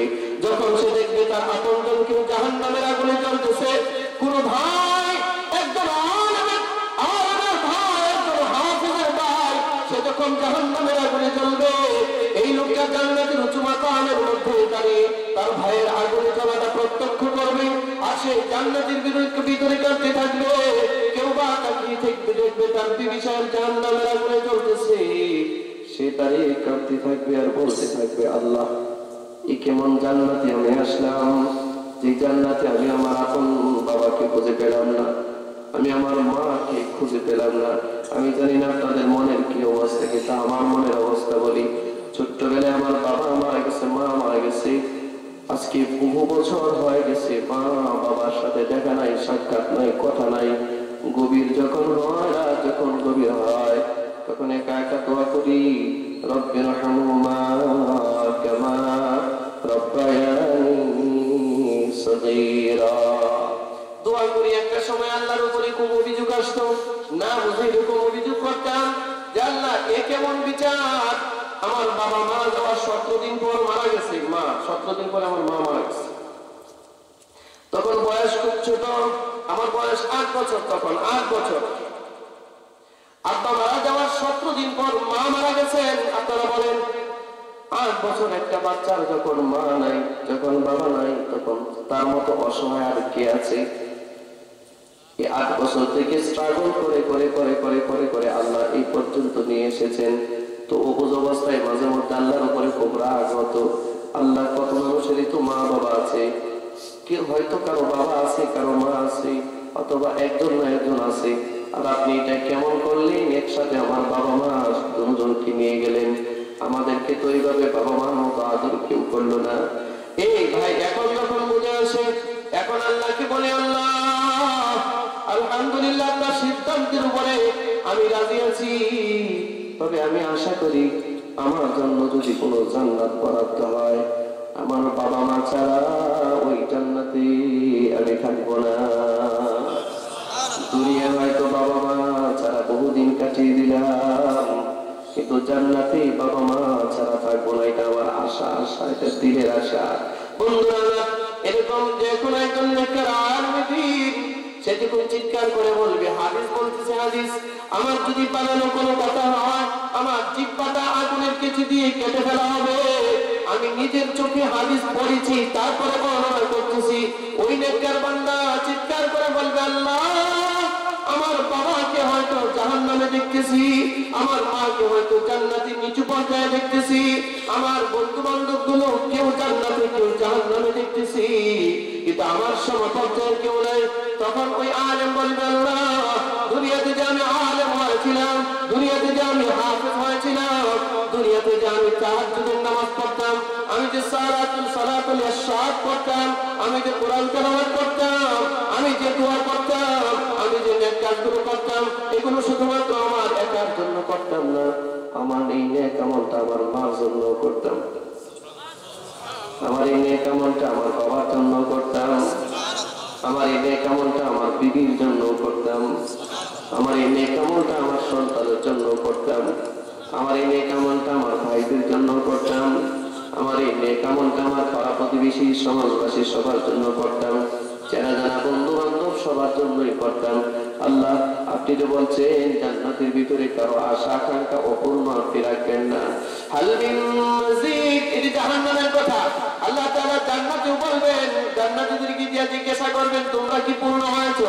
জান্নাতীরা পূর্ণতার কথা বলবে। ওই জান্নাতী বলবে, আল্লাহ জান্নাতে তো আপনি কাউকে পূর্ণ রাখবেন না, তা আপনার কাছে ফরিয়াদ, আমার গর্ভধারিণী মা হয়তো জাহান্নামের আগুনে পড়তেছে, আমার বাবা জাহান্নামের আগুনে পড়তেছে, আমার বন্ধু বান্ধব কেউ বা জাহান্নামের আগুনে পড়তেছে, আমার আপনজন কেউ বা জান্নাতের ভিতরে নিচু পর্যায়ের পরে আছে। আমি তো এখানে আপনি আমাকে জায়গা দিয়েছেন, আমি কেন যেন জান্নাতের ভিতরে শান্তি পাচ্ছি না। আল্লাহ, আমি তখনই খুশি হব আর পূর্ণ হব আমার আপনজন যদি আমার সাথে বাস করে। আমার আপনজন যারা, আমার বাবা, আমার মা, আমার ভাই, আমার বোন, আমার সন্তানগুলো, আমার বিবিকে সহ যদি দুনিয়ার বিবিকে সহ আপনি জান্নাত দেন, তাহলে আমি খুশি থাকবো। আল্লাহ হাদিসের মধ্যে সেই কথাটা বলার সাথে সাথে আল্লাহ তাআলা ফেরেশতাদেরকে অর্ডার করবেন, ফেরেশতারা আমার এই জান্নাতি লোকটার বাবা কোথায় আছে দেখো, সে যদি জাহান্নামে থেকে তাকে জাহান্নাম থেকে বের করো। আল্লাহু আকবার।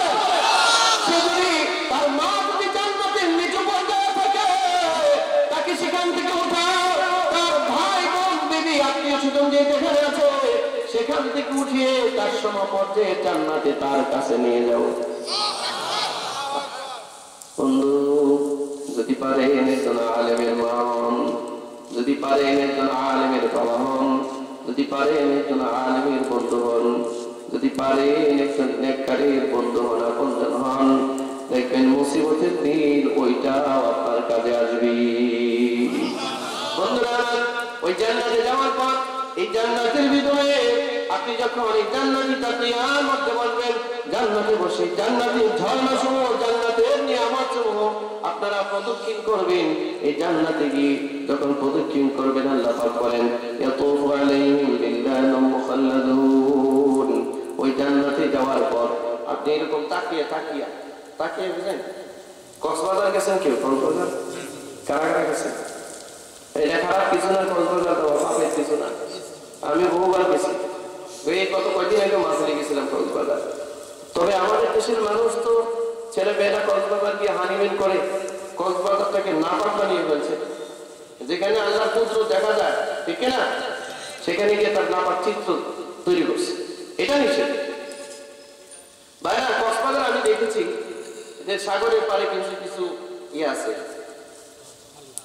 যে শুয়ে শুয়ে সাগরের পারে আছে না, এগুলো আছে শুয়ে শুয়ে। আমি যখন ওই যে আমাদের দেশে যেমন মায়ানমার রোহিঙ্গাদেরকে মেরে পিটে পাঠাই দিল, তখন ত্রাণ নিয়ে গেছিলাম সর্বপ্রথম আমি। তখনই আমি গেলাম, আমি জানি না তার আগে কখনো যাইনি। তখনই আমি যে একটা এর মধ্যে তাকিয়ার মধ্যে বসলাম, বসে সাগর দেখতেছি আর কোরআনে কারিমের আয়াত মনে হচ্ছিল আমার। মারাজাল বাহরাইনি ইয়ালতাকিয়ান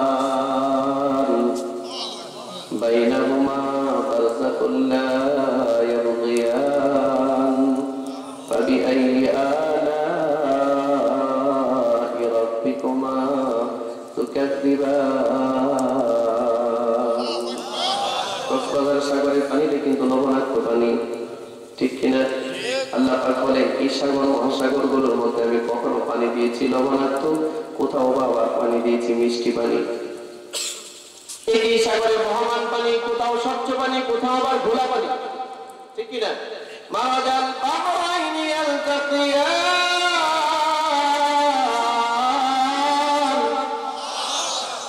বাইনাহুমা বারযাখুন লা ইয়াবগিয়ান।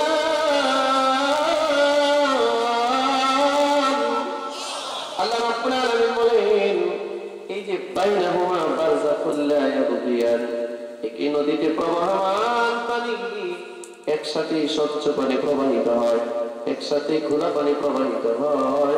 এই সাগরের মাঝে আমি আল্লাহ এক কুদরতি পার্টিশন দিয়ে রেখেছি। আল্লাহকে চিনতে হলে তো যেতে হয়। বন্ধুরা, আমি কিছু সময় বসে থাকলাম, একটু পরে একটা ছেলে আসছে, এরকম একটা ইয়ে নিয়ে খাতা কলম নিয়ে আসছে। এসে সে টাইম দেখতেছে আর বলতেছে হুজুর 1 ঘন্টায় 30 টাকা।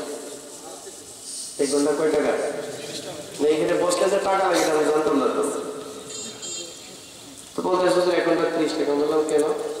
বলে হুজুর নিজে বসলে নিজে এমনি এমনি না, বহু টেন্ডার বাজারের পিছনে আছে, নিজে ব্যবসা করে। তাই নাকি? বসলাম আর কি। তো আপনি যখন জান্নাতে যাবেন, জান্নাতে আল্লাহ আপনাকে তাকিয়ে দিয়ে, এটা টেন্ডার বাজার তাকিয়ে না, এগুলো টাকা টাকা দেওয়া লাগবে না। মুত্তাকিইন আলাইহা মুতাকাবিলিন।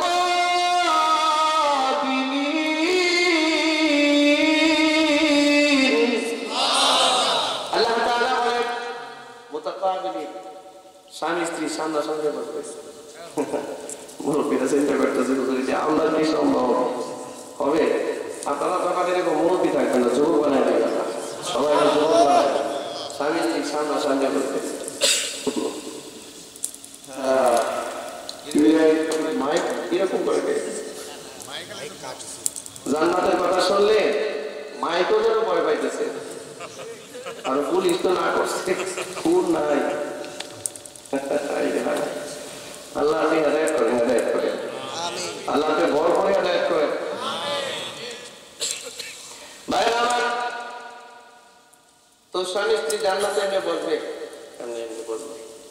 আপনি দেখবেন কক্সবাজারে এরকম পাখির মধ্যে বসলে ছোট ছোট বাচ্চারা আসে, কেউ ডিম নিয়ে আসে, কেউ বাদাম নিয়ে আসে, কেউ এটা নিয়ে আসে, কেউ এটা নিয়ে আসে। কি ভাই ঠিক আছে? হ্যাঁ, এটা আর একটা আলাদা মজা। বাচ্চারা আসে, আবার কেউ ডিম ছাড়া বাদাম ছাড়া এসে গানও শোনায়। দেখেন না ওই যে কক্সবাজারে এক বাচ্চা গান গাইয়া ভাইরাল হয়ে গেছে, কি জানি বিষ খাওয়াই লাগবে, হই হই হই হই, মধু হই হই না কি একটা গান আছে না? হ্যাঁ, এটা কিন্তু ওই যে সাগরের পরে কোন এক বাচ্চা কি গান গাইছে, গান ভাইরাল হয়ে গেছে। আচ্ছা, জান্নাতে এমন গানের আয়োজন হবে, শুনবে ফজর হইব, কিন্তু ফজর একসাথে পড়ে যাই ইনশাআল্লাহ। হ্যাঁ,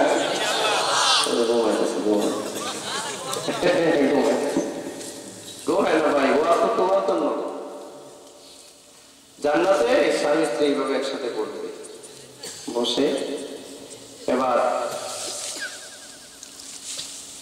বাচ্চারা আসবে, বাচ্চারা আল্লাহ পাক বলেন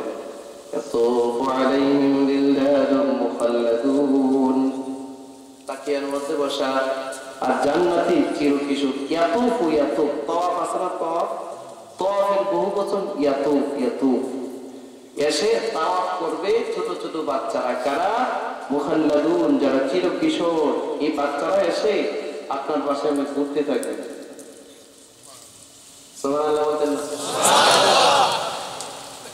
কক্সবাজারের বাচ্চারা তো ডিম বিক্রি করে টাকা নেয়, আর ওরা কিন্তু আপনাদের জান্নাতে খাবার খাওয়াবে, কিছু দিবে না, দিবে না, কিছু নেবে না। আল্লাহ পাক বলেন কি নিয়ে করবে ওরা? বিআকওয়াবিন ওয়া আবারিক,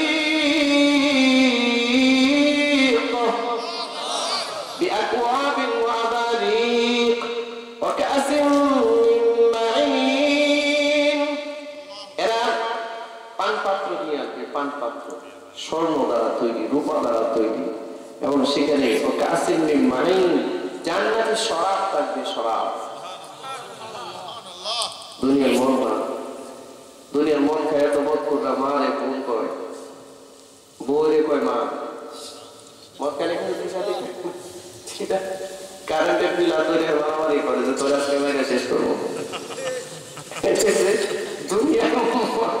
দুনিয়ার মদের নিদর্শন এটা, বুঝতে পারছেন?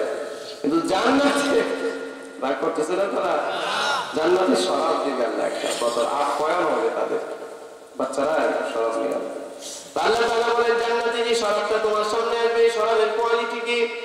এই শরাবের কোয়ালিটি হচ্ছে লা يصدعون ولا عنها ولا ينزفون। ওই জান্নাতি শরাবের কোয়ালিটি হচ্ছে, ওই জান্নাতি শরাব পান করলে মাথা ঘুরবে না, নেশা হবে না। সুবহানাল্লাহ। শরাবটা মুখে একবার সাথে সাথে সারা শরীর সুগন্ধযুক্ত হয়ে যাবে। সুবহানাল্লাহ বলেন বন্ধুরা আমার। এরপর আল্লাহ পাক বলেন ওয়াফাকিয়াতিন মিম্মা ইয়াতাখায়্যারুন।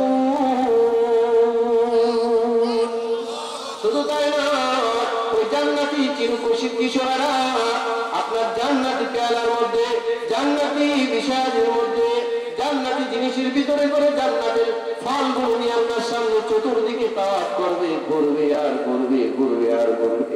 ভাইরা আমার, আর ইয়াতাখায়্যারুন, আপনার যা মনে চাবে আপনি তাই খেতে পারবেন, কেউ আপনাকে বাধা দিবে না। সুবহানাল্লাহ, কেউ বাধা দিবে না, এর নাম জান্নাত। ভাই খুব খেয়াল করুন, আমি মূল পয়েন্টে আসতেছি। এরপর আল্লাহ পাক বলেন ওয়ালাহমি তায়রিন মিম্মা ইয়াশতাহুন, ওয়ালাহমি তায়রিন মিম্মা ইয়াশতাহুন। আল্লাহ তাআলা বলেন ওয়ালাহমি তায়র, তায়র মানে পাখি, পাখির গোশত দিয়ে আপনাকে আপ্যায়ন করা হবে। সুবহানাল্লাহ। আমি বানিয়ে বলছি, কোরআন মাজিদে তথ্য প্রমাণ আছে কিনা, রেফারেন্স আছে কিনা? আল্লাহ পাক বলেন ওয়ালাহমি তায়রিন মিম্মা ইয়াশতাহুন, আপনাকে জান্নাতি পাখির গোশত দিয়ে বাচ্চারা আপ্যায়ন করবে। বন্ধুরা আমার, এরপর আল্লাহ পাক বলেন আরেকটা মজার খবর, এইটা হচ্ছে মূলত আমার আজকের আলোচনার টপিক। আল্লাহ পাক বলেন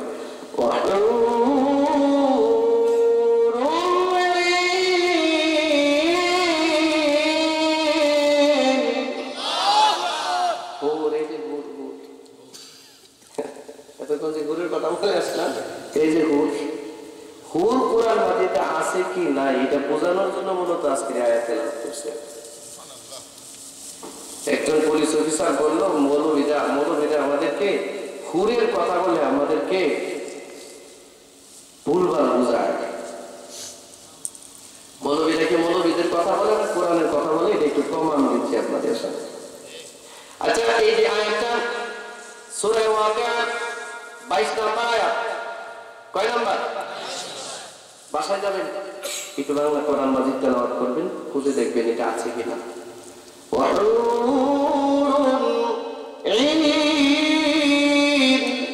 আল্লাহু আকবার।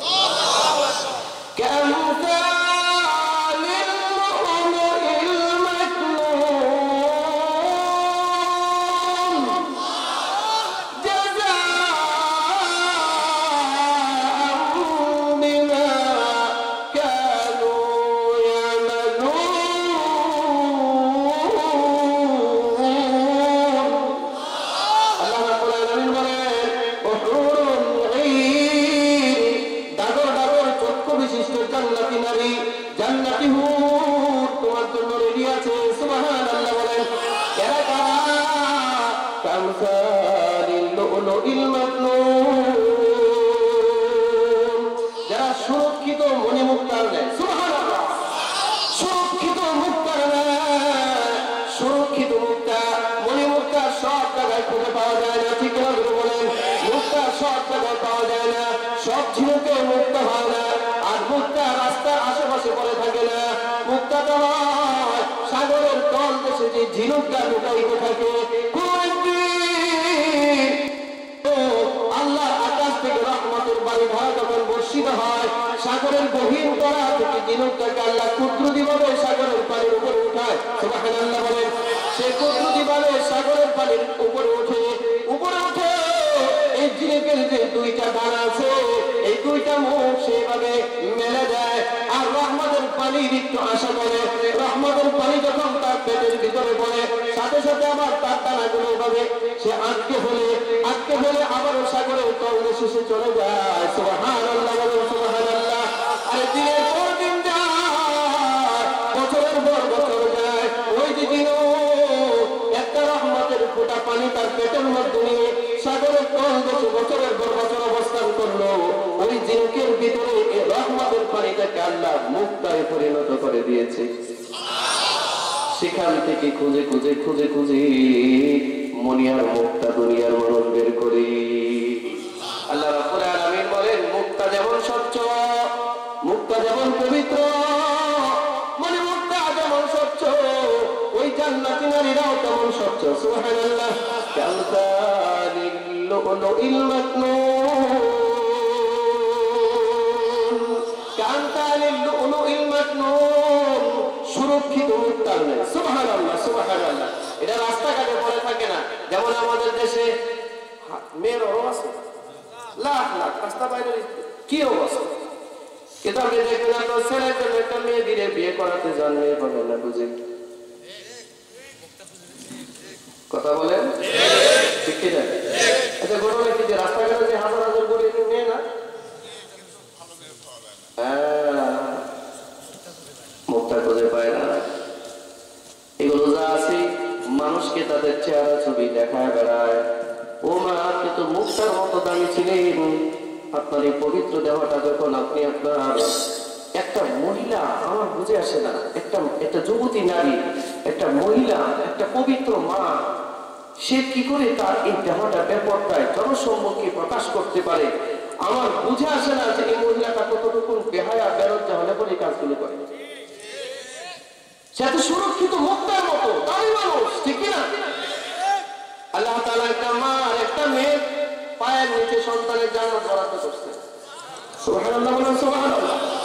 বন্ধুরা আমার, খুব খেয়াল করুন, বয়স শেষ, আমি জানি আপনাদের উদর্য হয়ে গেছেন, এখন ছেড়ে দিতে। খেয়াল করেন,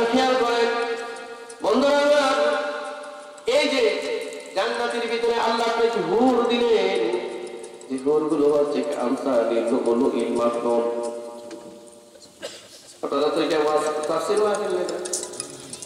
আচ্ছা, ওই এখন তাফসীর মাহফিলের নাম শুনলে অনুমতি দেয় না। তাফসীর মাহফিল কেন, ওয়াজ মাহফিল করবে? এমনি তো অনুমতি দেয় না। আপনাদেরকে ধন্যবাদ জানাই যে আপনারা কেমনি অনুমতি আনছেন। আমাদের এই বিষয় সব ভালো। ও ভালো না? মাশাআল্লাহ মাশাআল্লাহ। আসলে ভালো দেখেন এক বিষয়ে এসে বয়ানও করে গেল। এখন মাশাআল্লাহ আমাদের দেশের নেতা কর্মীরা সবাই বয়ানও করে। আস্তে আস্তে হুজুরদেরকে মাইনাস করার চেষ্টা করতেছে। বয়ান আমরা করবো বিভিন্ন জায়গায়। হুজুররা 3 ঘন্টা আলোচনা করে, কিছু কিছু জায়গায় তো মতলব 3 ঘন্টা কাটায়। আর মানুষ আস্তে আস্তে উঠে যাইতেই থাকে। কেউ তো মাহফিলই ভেঙে দেয়। হ্যাঁ, আল্লাহ আপনি হেফাজত করেন, আল্লাহ বুঝ দান করেন। হ্যাঁ, এলাকার নেতৃবৃন্দ অবশ্যই আসবে, এটা তাদের অধিকার। এটা জনসম্মুখে আসবে, তারা আপনাদের সাথে সালাম বিনিময় করবে, দেখা সাক্ষাৎ করবে। তো এটা লম্বা কথা তো তার হতে পারে, ঠিক কিনা? সালাম সালাম দিবেন, দোয়া করবেন, দোয়া চাইবেন, বাস, দেখছে না? এরা যদি কেউ বয়ান শুরু করে তাহলে তো মুসিবত। আল্লাহ আপনি হেফাজত করেন। আপনাদের এলাকার নেতাদেরকে তো ভালো দেখলাম মাশাআল্লাহ। অন্য এলাকাতে 1 ঘন্টা বয়ান করে, 1.5 ঘন্টা করে। কি করবো, তারা ডাকলে মানুষ যায় না। এখন হুজুরদের ডাকলে কিছু মানুষ আসে, একশো থেকে কিছু বয়ান করে দেয়। ঠিক কিনা? করেন না। আপনাদের এই বিষয়ে অনেক ভালো মানুষ দেখা সাক্ষাৎ করছে, আসলে গুরুত্বপূর্ণ মানুষ। ভাই আমার যে কথা বলতেছিলাম, আছে তো নাকি? হ্যাঁ, সবাই তো, আমি বুঝতাম না, এদিকে জায়গা সব খালি। বেশি বেশি না। এই যে জান্নাতের ভিতরে যে জান্নাতি নারী, এই যে রাস্তাঘাটে হাজার হাজার মেয়েরা ঘোরাফেরা করে, একটা ছেলেকে বিয়ে করাতে গেলে আপনার মন মতো বিকাপটা একটা মেয়ে পান না। তার মানে রাস্তায় যারা ঘুরতেছে এগুলো নামে মেয়ে, কাজের নাম, ঠিক না? এটি মুক্তার মতো না। ও মা, আপনি কেন আপনার সম্মান কমাচ্ছেন? আচ্ছা, ইসলাম কি কোনো মহিলার সম্মান কমিয়েছে না বাড়িয়েছে? ইসলাম কি সম্মান দিয়েছে? আপনার পায়ের নিচে জান্নাত রাখছে, এই কথা ইসলাম বলেছে, ঠিক কিনা? এই কথা পৃথিবীর আর কোন ধর্ম বলে নাই। হিন্দু ধর্মের লোকজন বলতে পারবে না যে তার মার পায়ের নিচে জান্নাত, স্বর্গ, এটা তার ধর্ম বলেছে, এটা প্রমাণ দিতে পারবে না। কোন খ্রিস্টান বলতে পারবে না তার ধর্ম তার মাকে তার পদতলে জান্নাতের আশীর্বাদ দিয়েছে, সুসংবাদ দিয়েছে। কোন খ্রিস্টান বলতে পারবে না, কোন ইহুদি কথা বলতে পারবে না, কোন শিখ কথা বলতে পারবে না, কোন বৌদ্ধ কথা বলতে পারবে না। এই কথা কেবল বলতে পারবে মুসলমানরা। আমি বলতে পারি যে আমার মা পায়ে নিচে আমার জান্নাত, আমার ধর্ম, আমার ইসলাম আমাকে এটা বলেছে, আমার নবী আমাকে এটা বলেছে। সুবহানাল্লাহ। আপনি একজন মুক্তার মতো দামি মা ছিলেন, আপনি কেন আজকে এরকম অর্থ উলঙ্গ হয়ে গেলেন? আত্মমর্যাদাশীল কোন নারী, ব্যক্তিত্ব সম্পন্ন পার্সোনালিটি আছে, মাথা মস্তিষ্ক সুস্থ আছে, পাগল না, এই মহিলা কোনদিন ব্যাপকটায় রাস্তায় বের হতে পারে না। এই কথাটি কিনা বলে বলো, এই মহিলা ব্যাপকটায় বের হতে পারে না। যদি মস্তিষ্ক কারো বিকৃত হয়, বিকৃত মানসিকতার কেউ যদি হয় আর পাগল হয়ে যায়, আত্মমর্যাদা ভুলে যায়, তবেই সে ব্যাপারটাই মানুষের রাস্তা, মানুষের সামনে নামতে পারে, ঠিক কিনা? মামাদের কি পর্দা রাখবে? মনে থাকবে, মনে থাকবে তো?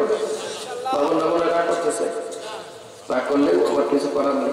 আপনাদের সাথে শত্রুতা নাই, শুধু যা বলতেছি আপনার মর্যাদা আছে মা, আপনার মর্যাদা আছে। আপনি ব্যাপারটা রাস্তায় ঘোরাবেন না। আল্লাহ হয়তো আপনার গর্বে কোন দিনদার মানুষের জন্মও দিতে পারে, ঠিক কিনা? ব্যাপারটা বেবাচ্চা দেহায় কোন নারীর গর্বে গর্বে কোনোদিন কোন নেতার সন্তান জন্ম হয় না, ঠিক কিনা? ভাইয়েরা আমার খুব খেয়াল করুন। এরপর আল্লাহ তাআলা বলেন, জাযাআম বিমা কানু ইয়ামালুন। এই 70 জন নারী জান্নাতি হুর আপনাকে দিলেন। আবার একজন জান্নাতি তার বিবি সাথে চেয়ে চেয়ে জান্নাতে নিয়ে গেলেন। সুবহানাল্লাহ। হাদিসের মধ্যে আছে এরকমও আসছে ব্যাখ্যার মধ্যে যে একটা লোক তো কয়েকটাও বিয়ে করে, একজন পুরুষ তো কয়েকটা বিয়েও করে। এই কথা বলছেন না যে আমাদের দেশের ট্রেডিশন তো এরকম খারাপ হয়েছে, একজন পুরুষ আবার দ্বিতীয় বিয়ে করলে এরকম সামাজিক মানুষই মনে করে না। অথচ আল্লাহ বলছেন মাসনা ওয়া সুলাসা ওয়া রুবা, সার্বিক দিক থেকে যদি তুমি সমতা রক্ষা করতে পারো, হক আদায় করতে পারো, তাহলে তুমি 4টা পর্যন্ত বিয়ে করো, অনুমতি দিয়েছেন আল্লাহ। এমনি তো বাংলাদেশে ছেলের চেয়ে মেয়ের সংখ্যা বেশি, ঠিক কিনা? ছেলের চেয়ে মেয়ের সংখ্যা বেশি। মাস্টার্স কমপ্লিট করে, অনার্স কমপ্লিট করে, বিবিএ বিসিএস কমপ্লিট করে, ডাক্তারি কমপ্লিট করে দেশের লাখ লাখ মেয়েরা পরে আছে, বিয়ে হচ্ছে না, পাত্র পাচ্ছে না। কেন এগুলো কেন? যাই হোক, আমার এই কাজগুলো করতে যাবেন না। বন্ধুরা আমার খুব খেয়াল করেন, আল্লাহ রাব্বুল আলামিন বলেন দুনিয়াতে যদি কারো বউ কয়েকটা হয়, কয়টা? যদি 4 জন হয় তো জান্নাতে গেলে এক তো আছে 70 জন, এখন কি উনি আরো 4 জন নিব নাকি? বা 4 জন নিলে কি 4 জন যাইতে পারবো নাকি? একটা প্রশ্ন আছে না? হ্যাঁ, অথবা একজন মহিলার কয়েকটা বিয়ে হতে পারে, স্বামী কয়েকজন থাকতে পারে। আপনারা ভাবতেছেন এটাই কেমনে? তসলিমা নাসরিনের মতো একসাথে কয়েকজন স্বামী না। যেমন এক স্বামীর কাছে বিয়ে হয়েছে, স্বামী মারা গেছে, হইতে পারে না? তো মহিলাটা আবার দ্বিতীয় একটা বিয়ে হয়েছে, এটা দ্বিতীয় স্বামী মারা গেছে, আল্লাহ না করুক অ্যাক্সিডেন্টে, তো ওনার আবার তৃতীয় স্বামী এসেছে, এটা তো তার তাকদীর, আল্লাহ দিয়েছে। তো কয়েকটা স্বামী তার হয়েছে, যেভাবে হোক। তো এই মহিলার কি ফয়সালা হবে? আছে না? তিনি মূলত কার সাথে জান্নাতে যাবে? এগুলো প্রশ্ন আছে, কিন্তু এই প্রশ্নের জবাব আছে। এই মহিলাকে এখতিয়ার দেওয়া হবে জান্নাতে, যে তুমি যে স্বামীকে নির্বাচিত মনে করবা, তোমার উপযুক্ত মনে করবা এবং তোমার খুব কাছের মনে করবা, আমলে আখলাকে যে সবচেয়ে তোমার নিকটবর্তী, তুমি তার সাথে জান্নাতে যাবে। সুবহানাল্লাহ। আর দুনিয়াতে বউ যদি 4 জনও থাকে, আপনি যদি মনে করেন 4 জনেই আপনার সাথে রাখবেন, তো এই 4 জন রাখার অনুমতি আল্লাহ আপনাকে দিয়ে দিবে। সুবহানাল্লাহ। এবং এখন মা বোনদের আর একটা সুসংবাদ আছে। অনেকে ভাবতেছে আমরা একজন আর তারা 70 জন, আমার তো কোনো দামই থাকতো না। আপনাকে বলি, হাদিসে আসছে ওই 70 জনের নেতৃত্ব দিবি দুনিয়ার যে স্ত্রী থাকবে, স্ত্রী, এই স্ত্রীর অর্ডারের বাইরে বাকি 70 জন কিছুই করতে পারবে না। সুবহানাল্লাহ। এবার মনে খুশি, ঠিক না? খুব খুশি না? আপনি খুশি না? মনে হয় খুশি, আপনার তো খুশি নাকি? আল্লাহ কবুল করে বলে না, আল্লাহ আমাদেরকে জান্নাতে সাক্ষাৎ করে। আমি তো অনেকে খালি ঘুমাইতে বুঝলে আমি। আচ্ছা যাই হোক, আচ্ছা জান্নাতে গেলে পরে কি শুনবেন? আল্লাহ বলতেছে লা ইয়াসমাউনা ফিহা লাগওয়া ওয়ালা কিতাবা, লা ইয়াসমাউনা ফিহা। জান্নাতে যখন তুমি যাবে তো জান্নাতের মধ্যে তুমি শুনবে না, লা ইয়াসমাউনা ফিহা, ফিহা আই ফিল জান্নাত, জান্নাতের ভিতরে তুমি শুনবে না লাগওয়া, অনর্থক কোনো কথা। সুবহানাল্লাহ। সুবহানাল্লাহ। ওয়ালা তা'সীমা, এবং তুমি শুনবে না কোনো গুনাহের কথা, যে কথা বললে পাপ হয়, এই পাপের কথা তুমি শুনবে না। সুবহানাল্লাহ। আচ্ছা, আমরা যখন কথা বলি দোকানপাটের মধ্যে বসে, সব ভালো কথা বলি। একটা মানুষ 3 ঘন্টা দোকানের মধ্যে বসে বা হাতে চা খায় আর বিড়ি খায়, এই 3 ঘন্টা সময় এই লোকটা মানুষের শুধু পরনিন্দা করলো, গীবত করলো, শিকায়েত করলো, অমুকের মেয়ে ভেগে গেছে, অমুকের ছেলে ভেগে গেছে, অমুকের সর্বনাশ হয়ে গেছে। মনে হয়েছে যেন পুরো এলাকার খবর দেওয়ার তার একটা দায়িত্ব দেওয়া হয়েছে। এরকম মানুষ আপনাদের এলাকায় আছে?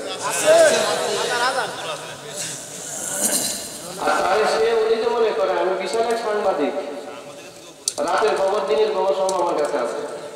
এখন দোকানে বসে সেই ফ্রি সার্ভিস দিচ্ছে, ফ্রি সবাই। আর কিছু বেকুব আছে, তার ফ্রি সার্ভিস দিতেও আছে। কোন মুমিন মুসলমান কখনো বেহুদা কোনো কথা বলতে পারে না, বেহুদা কোনো কাজ করতে পারে না, এটা মুমিনের কাজ নয়। কারণ একজন মুমিন যদি একটু সময় পায় একবার সুবহানাল্লাহ পড়বে, বলেন সুবহানাল্লাহ, জোরে বলেন সুবহানাল্লাহ। এই যে সুবহানাল্লাহ বললেন, হাদিসের মধ্যে আসছে আল্লাহ তাআলা মিজানের পাল্লাটা যখন বার করাবেন হাশরের ময়দানে, একটা সুবহানাল্লাহ বলার কারণে ওই মুমিন বান্দার মিজানের পাল্লার অর্ধেকটা আল্লাহ ওজন দিয়ে ভরে দেয়। আহা, অর্ধেকটা ওজন দিয়ে ভরে দেয়।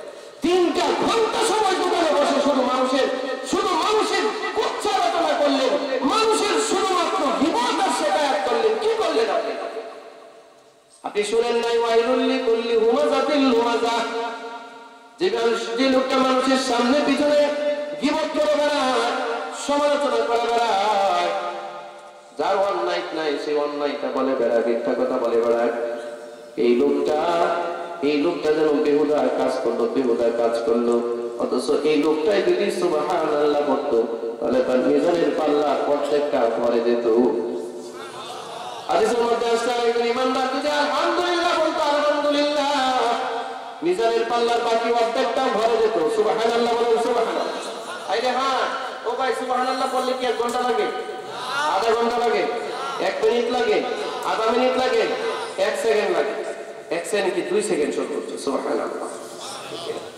2টা সেকেন্ডে আপনি আপনার মিজানের পাল্লাটা অর্ধেকটা ভারী করতে পারতেন, আর 2টা সেকেন্ড দিয়ে আপনার মিজানের পাল্লা বাকি অর্ধেকটা পূর্ণ করতে পারতেন। আর সেই মানুষ নিজের জীবনে নিজের খেয়ে, নিজের পরে, নিজের টাকা খরচ করে মানুষের জীবন করতেছে। এটা কি বুদ্ধিমানের কাজ না পাগলের কাজ? ভাইরা আমার, এই কাজগুলো কখনোই করবেন না। যখন একটু সময় পাবেন তখন একটু আল্লাহর নামের জিকির করবেন। সুবহানাল্লাহ বলেন সবাই, সুবহানাল্লাহ, সুবহানাল্লাহ, সুবহানাল্লাহ, সুবহানাল্লাহ, সুবহানাল্লাহ, আলহামদুলিল্লাহ, আলহামদুলিল্লাহ, আলহামদুলিল্লাহ। বলেন না, বলেন না, বলেন না, আলহামদুলিল্লাহ, আলহামদুলিল্লাহ। আপনারা অনেকে বলেন হুজুর এটা তো মুখ দিয়ে আসেই না। আমি আপনাদেরকে বলি, একটা মাস শুধু আল্লাহর নামের এই পবিত্র জিকিরগুলো করেন, 1 মাস। এর পরের মাস থেকে আপনার করা লাগবে না। দেখবেন আপনি বাসের মধ্যে বসে আছেন, বাস চলতেছে, আপনার কল্পের মধ্যে আল্লাহ আল্লাহর জিকির চলতেছে। আপনি দোকানে বসে আছেন, দোকানের কাজ চলতেছে। আপনি কোন ক্ষেত খামারে কাজ করতেছেন, দিনমজুর। আপনি রিক্সা চালাচ্ছেন, গাড়ি চালাচ্ছেন, ভ্যান চালাচ্ছেন, আপনার হাত পা কাজ করতেছে। এটা আপনার কলবের ভিতর থেকে আল্লাহ অনেক মধুর জিকির জারি করবে, আপনার হৃদয়ের মধ্যে সবসময় বাসতে থাকবে সুবহানাল্লাহ, সুবহানাল্লাহ, সুবহানাল্লাহ। মনে থাকবে এগুলো? মনে থাকবে তো ইনশাআল্লাহ? আচ্ছা, জান্নাতের এই যে নিয়ামতগুলোর কথা বললাম, এগুলো ঠিক আছে কিনা? আমি বানিয়ে বলছি? এই যে হুরুন ঈন, এই আয়াতটা কি আমার বানানো না আল্লাহ? আচ্ছা, তাহলে হুর কোরআন দ্বারা প্রমাণিত কি না? প্রমাণিত। আচ্ছা, তাইলে একজন ব্যক্তি যে বললো যে মৌলবাদীরা আমাদেরকে জান্নাতের হুরের কথা বলে আমাদেরকে খালি বিভ্রান্তি ছড়ায়, ওনার কথা কি সঠিক? মাথা ঠিক আছে? কি আছে? কথা বলেন। হ্যাঁ, আচ্ছা, কোরআন মাজিদের কোন আয়াত যদি কেউ অস্বীকার করে তাকে কি বলা হয়? আপনি বলছেন যে আচ্ছা, ধরেন নামাজ পড়া ফরজ বিধান, তাই না? একটা লোক নামাজ পড়তে পারলো না বা পড়লো না, কিন্তু নামাজকে অস্বীকার করে না। এই কারণে নামাজ না পড়ার কারণে এই লোকটা কবিরা গুনাহ হবে, ঠিক কিনা? কিন্তু কেউ যদি বলে নামাজের দরকার নাই, বলেন বলেন, ফরজকে অস্বীকার করলো। কোরআন মাজিদের কোন আদেশ, কোন আয়াত কারিমা যদি কারো বুঝে না আসে, যদি তার পক্ষে যায় তার বিপক্ষে যায়, সে হয়তো মানতে পারে। আমরা কি কোরআনের সব আদেশ মানতে পারি? এখনো তো কত আদেশ আমরা মানতে পারি না, কিন্তু আমরা কি আদেশগুলো অমান্য করি? যেমন একটা মানুষ দাঁড়িয়ে রাখতে পারে না, এটা জানে যে রাখে না, সেও জানে এটা গুনাহ হচ্ছে, কিন্তু তারপরে সে দাঁড়িয়ে অস্বীকার করে না। এই কথা বলছেন না কেন? এই যে অস্বীকার করে না, এই জন্য এই লোকটা কাফের হয় না। কিন্তু একটা লোক যদি বলে দাড়ি রাখার কোন প্রয়োজন নাই, তখন সে কাফের হবে, ঠিক কিনা? রাখতে পারে না, এটা গুনাহ হচ্ছে। দোয়া করে আল্লাহ তাকে তৌফিক দিন, বলুন আমিন। আর ইমানদার এটা মনে করে যে আমি যদি দাড়ি রাখি তাহলে আমার সব, ঠিক কিনা? ভাইরা আমার, একটা মহিলা যদি পর্দা করে, পর্দা যদি না করে, এটা গুনাহ হয়, এটা জানে। তারপরে বেপরদায় চলে, বেপরদায় চলার কারণে তার গুনাহ হয়, তার জিন্দেগি নষ্ট হয়, আত্মমর্যাদা নষ্ট হয়, ঠিক কিনা? কিন্তু কেউ যদি পর্দাকে অস্বীকার করে তখন সে কাফের হয়। কোরআনে কারীমের কোন আদেশকে যদি কেউ অস্বীকার করে, কোন আয়াতকে যদি কেউ অস্বীকার করে, তাহলে সে কি হয়? বেচারা তেলবাজি করতে করতে এমন কথা বলছে, কাফের যে হয়ে গেছে এইটাও বুঝে নেই, ঠিক না? আল্লাহ হেদায়েত করে ফেলে, আল্লাহ হেদায়েত করে।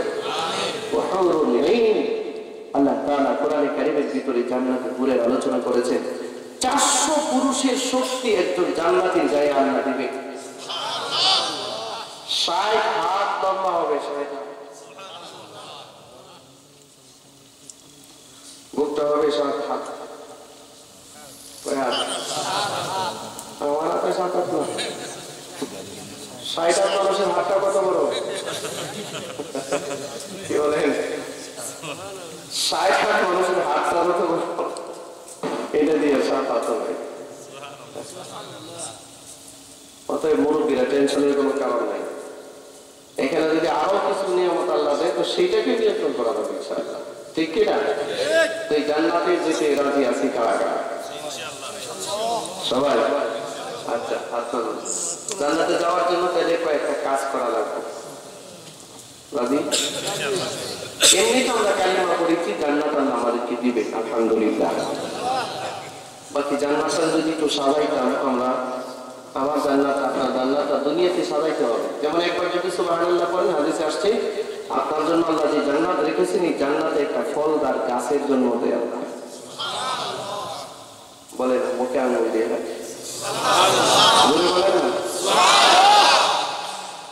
বিশ্বনবী বলেন ওই গাছটা এত বড় হবে, একটা দ্রুতগামী ঘোড়া যদি 100 বছর পর্যন্ত দৌড়ায়, 100 বছর, এই গাছের সীমানা এই পাশ থেকে ওই পাশে যেতে পারবে না। বন্ধু, একটা সেকেন্ডে আপনি জান্নাতটাকে সুসজ্জিত করতে পারতেন। আপনি কি চান না আপনার বাড়িটার মধ্যে সুন্দর একটা বাগান হোক? আমরা সবাই তো এটা চাই যে আমার বাড়িটা একটা সুন্দর বাগান হোক, ছোট্ট একটা বাগান হোক। যেমন আমি যে বাড়িতে ছিলাম, সুন্দর হলো, খুব ভালো লাগছে দেখে। সবাই তো চায় আমার বাড়িটা সুন্দর, ডুপ্লেক্স বাড়ি করতে চায়, হ্যাঁ করতে চাই, ত্যাগ করতে চাই। আপনার জান্নাতটা তো সাজান না দুনিয়াতে। সুবহানাল্লাহ বলবেন বেশি বেশি, আলহামদুলিল্লাহ বলবেন বেশি বেশি, আল্লাহর জিকির করবেন বেশি বেশি। শোনো, আমরা জিকির করি আর না করি, ইবাদত করি আর না করি, আমাদের জীবনের চাকা ঘুরতেছে, কবরে দিকে যাচ্ছে, ঠিক কিনা? অনেক সময় গাড়ির মধ্যে শুয়ে থাকি, এই যে আপনাদের এখানে আসতেছিলাম, গাড়ি চলতেছিল, অনেক সময় নীরবে চোখ বন্ধ করে চিন্তা করি, হায় রে, গাড়ির চাকা ঘুরতেছে আর আমি যাচ্ছি আমার গন্তব্যের দিকে। গাড়ির চাকা ঘুরে ঘুরে আমাকে মাহফিলের জায়গায় নিয়ে যাচ্ছে, গাড়ির চাকা ঘুরে তো আমাকে মাহফিলে নিয়ে যায়, আর আমার জীবনের চাকা ঘুরে ঘুরে আমাকে কবরের দিকে নিয়ে যায়। গাড়ির চাকা ঘুরে ঘুরে মাহফিলে নিয়ে যায়। আজকে নাটক, কালকে ময়মনসিংহ, পরের দিন নোয়াখালী, পরের দিন চট্টগ্রাম, পরের দিন কক্সবাজার, এরপরে রাজশাহী, এরপরে বগুড়া, এরপরে সিলেট। বাংলাদেশের এমন কোন জেলা শহর নাই যেখানে যাওয়া হয় নাই। ও বন্ধু, মাঝে মধ্যে খুঁজি আর খুঁজি আর বুঝি আর চেষ্টা করি যে আমার গাড়ির চাকা ঘুরে ঘুরে আমাকে মাহফিলে নিয়ে যায়, মাহফিল শেষ আবারও গাড়ির চাকা ঘোরা শুরু করে আমাকে বাড়িতে নিয়ে যায়। কিন্তু আমি যেদিন থেকে দুনিয়াতে এসেছি, আমার জীবনের চাকা যে ঘুরতেছে আমি কোনোদিন দেখলাম না। আমার এই জীবনের চাকা এমন ঘোরা ঘুরতেছে, সে ঘুরে ঘুরে ঘুরে ঘুরে শুধু আমার একাকিত্বের কবরের দিকেই যাইতেছে। শুধু কবরের দিকে আমার জীবন যাচ্ছে, শুধু কবরের দিকে আমার জীবন যাচ্ছে। আমার একটা মুহূর্ত সময় যাচ্ছে তো আমি কবরের দিকে যাচ্ছি। কেমনে আর জীবনের হিসাব দেবো আপনাকে জানি না। এখনো সময় আছে, একটু বুঝেন, এখনো সময় আছে, একটু বুঝেন, একটু বুঝেন, একটু বুঝেন। জীবনের মূল্যায়ন করেন, জীবনের মূল্যায়ন করেন। যদি পারেন ভালো কাজ করেন, যদি পারেন ভালো কথা বলেন, আর যদি না পারেন মুখটাকে বন্ধ রাখেন। মানসমাতা নাজাত, রাসূল বলেছেন যার জবান বন্ধ হয় সে নাজাত পেয়ে যায়। যে অনর্থক কথা বলে না, অথর্ব কথা বলে না, বেহুদা কথা বলে না, পরনিন্দা কিবত শিকায়েত করে না, এই লোকটা নাজাত পেয়ে যায়। একটা দোকানে পুরুষেরা বসে বসে কিবত শিকায়েত করে, আর দুইটা মহিলা এক জায়গার মধ্যে হলে পরে আর কিবত শিকায়েত শুরু হয়ে যায়, ঠিক না? আল্লাহরে ভয় করে, একটু ভয় করে, একটু ভয় করে, হঠাৎ করে চোখ বন্ধ হয়ে যাবে, ভয় করে আল্লাহ। আল্লাহ আপনি তৌফিক দেন, বলেন আমিন। আপনারা ধৈর্য ধরে তো কথা শুনছেন, আপনাদের জন্য দোয়া করি, আপনারা আমার জন্য দোয়া করবেন ইনশাআল্লাহ। কোরআন মাজিদটারে আপন বানান, আপন দেখবেন আপনি যখন কবরে একা থাকবেন সব আপনার হয়ে যাবে। কোরআনকে দূরে রাখবেন, আপনি দুনিয়াতে হয়তো কিছু মানুষ পাশে থাকবে, কবরে গেলে আর কেউ থাকবে না। আমি একটা হাদিস পড়ছিলাম আপনাদের সামনে, আমি ব্যাখ্যা করার সুযোগ আমার নাই। আল্লাহ রাসূল বলেন, ইন্নাল জান্নাতা তাশতাকু ইলা খামসাতি নাফার, 5 প্রকার মানুষকে জান্নাত ডাকতেছে। সুবহানাল্লাহ বলবেন না? সুবহানাল্লাহ। আপনারা শুনেন নাই যে হাসরের মাঠে আবু বকরকে জান্নাতের আত্মা ডাকবে? শুনেন নাই? কাকে ডাকবে? আচ্ছা, আপনি কি আবু বকরের মতো হতে পারবেন? রাসূল তো বলেছেন যে গোটা উম্মতের সারা জিন্দেগীর আমল যদি এক পাল্লায় রাখা হয়, আর আমার আবু বকরের এক রাতের আমল যদি এক পাল্লায় রাখা হয়, আবু বকরের আমলের পাল্লাটা ভারী হবে। সে আবু বকরকে জান্নাত ডাকবে, জান্নাতের আবহাওয়া করতে ডাকতে থাকবে, আবু বকর আপনি আমার ভিতরে আসেন, আপনি আমার ভিতরে আসেন। আমরা তো চাই জান্নাত আমাকে ডাকুক, ঠিক কিনা? তো জান্নাত আবু বকরের মতো 5 প্রকার মানুষকে ডাকবে। এর মধ্যে এক প্রকার হচ্ছে তালিম কোরআন, যে কোরআন তেলাওয়াত করি। সুবহানাল্লাহ বলতেছেন। বন্ধু, কয়দিন আপনি কোরআন তেলাওয়াত করেছেন? কয়দিন কোরআন তেলাওয়াত করেছেন? কোরআনকে পর বানিয়ে দিলেন। কোরআনকে একটু আপন বানান। কোরআনকে পর বানানোর কারণে দুনিয়াতে ঠকলেন, পরকালেও ঠকবেন। আমার সময় নাই। আর না হয় কোরআনকে একটু আপন বানানোর কারণে আপনার কি ফায়দা আসলে বললে যে চিৎকার করে কান্না শুরু করে দিতেন, কিন্তু সময় নাই, এখন সময় নাই, কোনোদিন আবার দেখা হলে কথা হবে।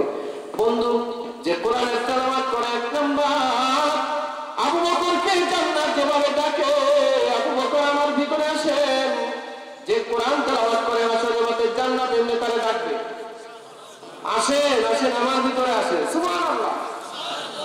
তালিল কোরআন, এই কোরআন তেলাওয়াতকারীকে জান্নাত ডাকবে, আসেন আমার দিকে আসেন। 2 নাম্বার ও হাফিজুল লিসান, যে জবানের হেফাজত করে, যে মিথ্যা কথা বলে না, যে পরনিন্দা করে না, যে গীবত করে না, যে শিকায়াত করে না, যে পরচর্চা করে না। বন্ধু, এই জবানের হেফাজত যে করে হাসরের মাঠে জান্নাত আবু বকরকে যেমনি ডাকবে, এই জান্নাতই আপনাকে নাম ধরে ধরে ডাকবে, আমার দিকে আসো। 3 নাম্বার মুতিমিল জিয়ান, যে তুমি একজন ক্ষুধার্ত মানুষকে খাবার দাও, ক্ষুধার্ত মানুষকে খাবার দাও। আমার বাড়ির আশেপাশে প্রতিবেশী কতজনে ক্ষুধার্ত আসে, কত মানুষ কত জায়গায়, গ্রামে হয়তো এমন আত্মমর্যাদাশীল মানুষ আছে যে অভাবে আছে, কারোর কাছে বলতে পারে না, আত্মসম্মান বোধের কারণে হাতও পাততে পারে না। এই মানুষগুলোর একটু খোঁজ নেন, গোপনে গোপনে দূর থেকে থেকে তার একটু সাহায্য করেন। আপনি মনে রাখবেন, এরকম মানুষকে খাবার দেওয়ার কারণে জান্নাত আপনাকে ডাকতে থাকবে। 4 নাম্বার মুকসিল উরিয়ান, এটা হচ্ছে 4 নাম্বার। বস্ত্রহীন মানুষকে বস্ত্র দেন। মানবাধিকার কাকে বলে? মানবাধিকার আমাদেরকে ইংল্যান্ডের মানুষে শিখাইতে হবে না, ইহুদি নাসারাদের শিখাইতে হবে না, ইসলাম আমাদেরকে মানবাধিকার দিয়েছে। ঠিকই তো? আপনি জোরে বলুন। আল্লাহ রাসূল বলেন, মুকসিল উরিয়ান, বস্ত্রহীন মানুষকে বস্ত্র দাও। এই যে প্রচন্ড ঠান্ডার রাত, কত মানুষই তো আছে একটা ল্যাপ নাই, কাটা নাই, ঠিক না? একটু খুঁজেন না, খুঁজে খুঁজে একটা ল্যাপ দেন, একটা কাঁটা দেন, একটু কিছু দেন। তার অন্য বস্ত্র দিতে আছে একটু একটু দান করার চেষ্টা করেন। যারা বস্ত্রহীন মানুষকে বস্ত্র দেয়, জান্নাত হাসরের মাঠে তার নাম ধরে ধরে ডাকতে থাকবি। কয় নাম্বার গেল? 5 নাম্বার। ومن صلى على حبيب الرحمن এরা হলো 5 নাম্বার। যে ব্যক্তি নবীর নামে দুরূদ পড়ে জান্নাতে যাবে। আল্লাহ বলতেন আস্তে বললেন। আচ্ছা আমলগুলো খুব কঠিন আমল। আমরা কেন এগুলো করি না বলেন তো দেখি? আচ্ছা কয়টা আমরা দিলাম? 1 নাম্বার কোরআন তেলাওয়াত, 2 নাম্বার হ্যাঁ হাত উঠা, সবাই হাত উঠা, গনে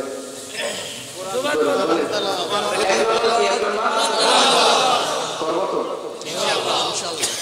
2 নাম্বার জবানের হেফাজত, 3 নাম্বার ক্ষুধার্ত মানুষকে খাবার দেওয়া, দিব তো ইনশাআল্লাহ।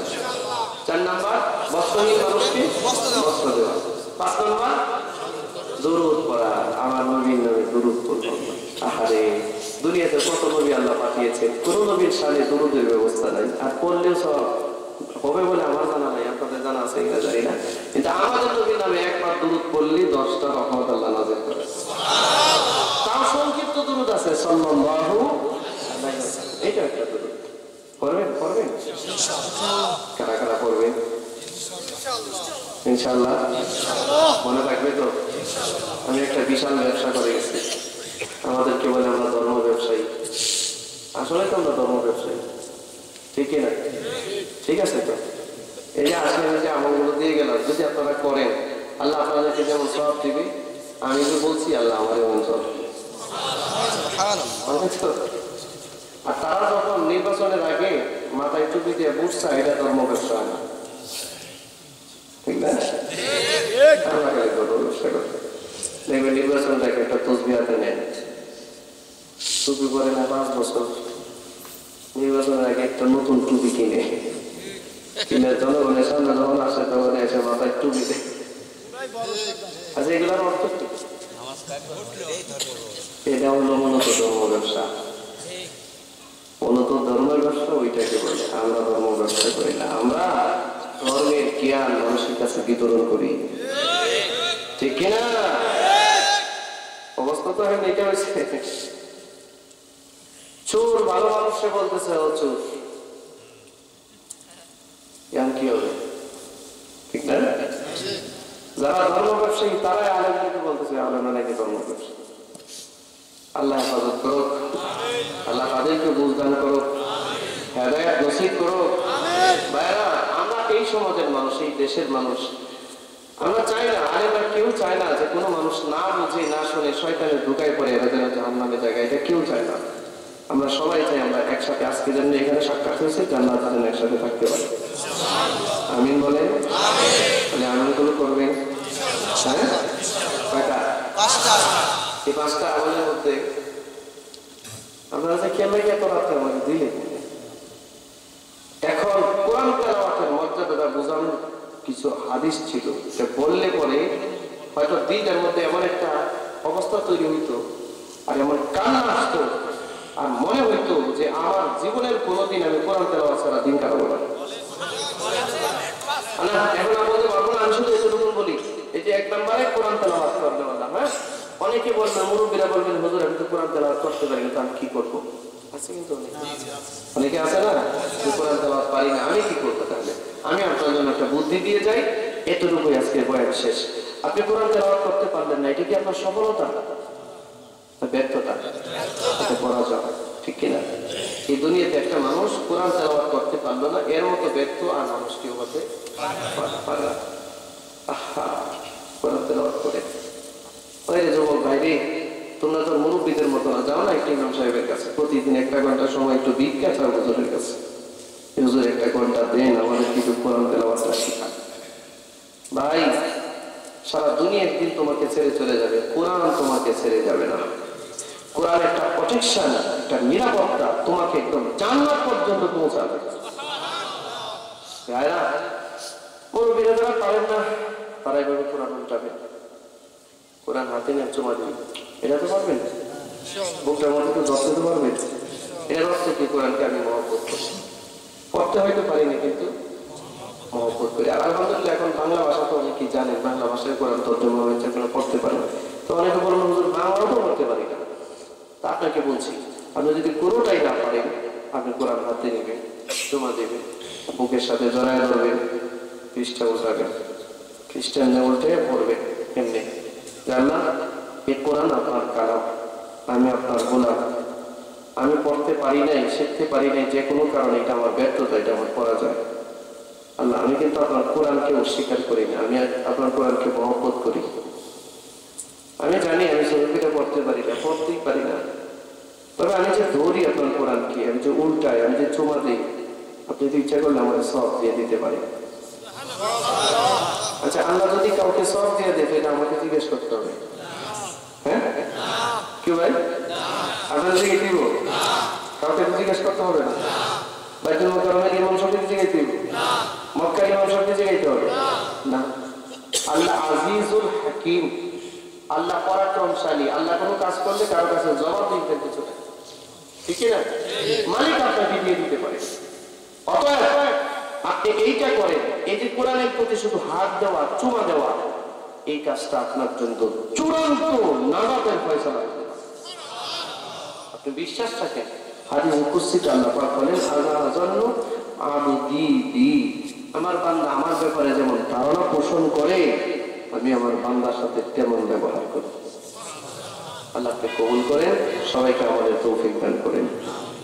দোয়া হয়েছে ও ভাইরা আমার, আর কি অনেকেই তো দিয়েছেন, আর অনেকেই দিয়েছেন মাশাআল্লাহ। আল্লাহ জাহিদুল ইসলাম সাবেক চেয়ারম্যান সাহেব 35,000 টাকা বাকি, উনিটা পরে দিবেন ইনশাআল্লাহ।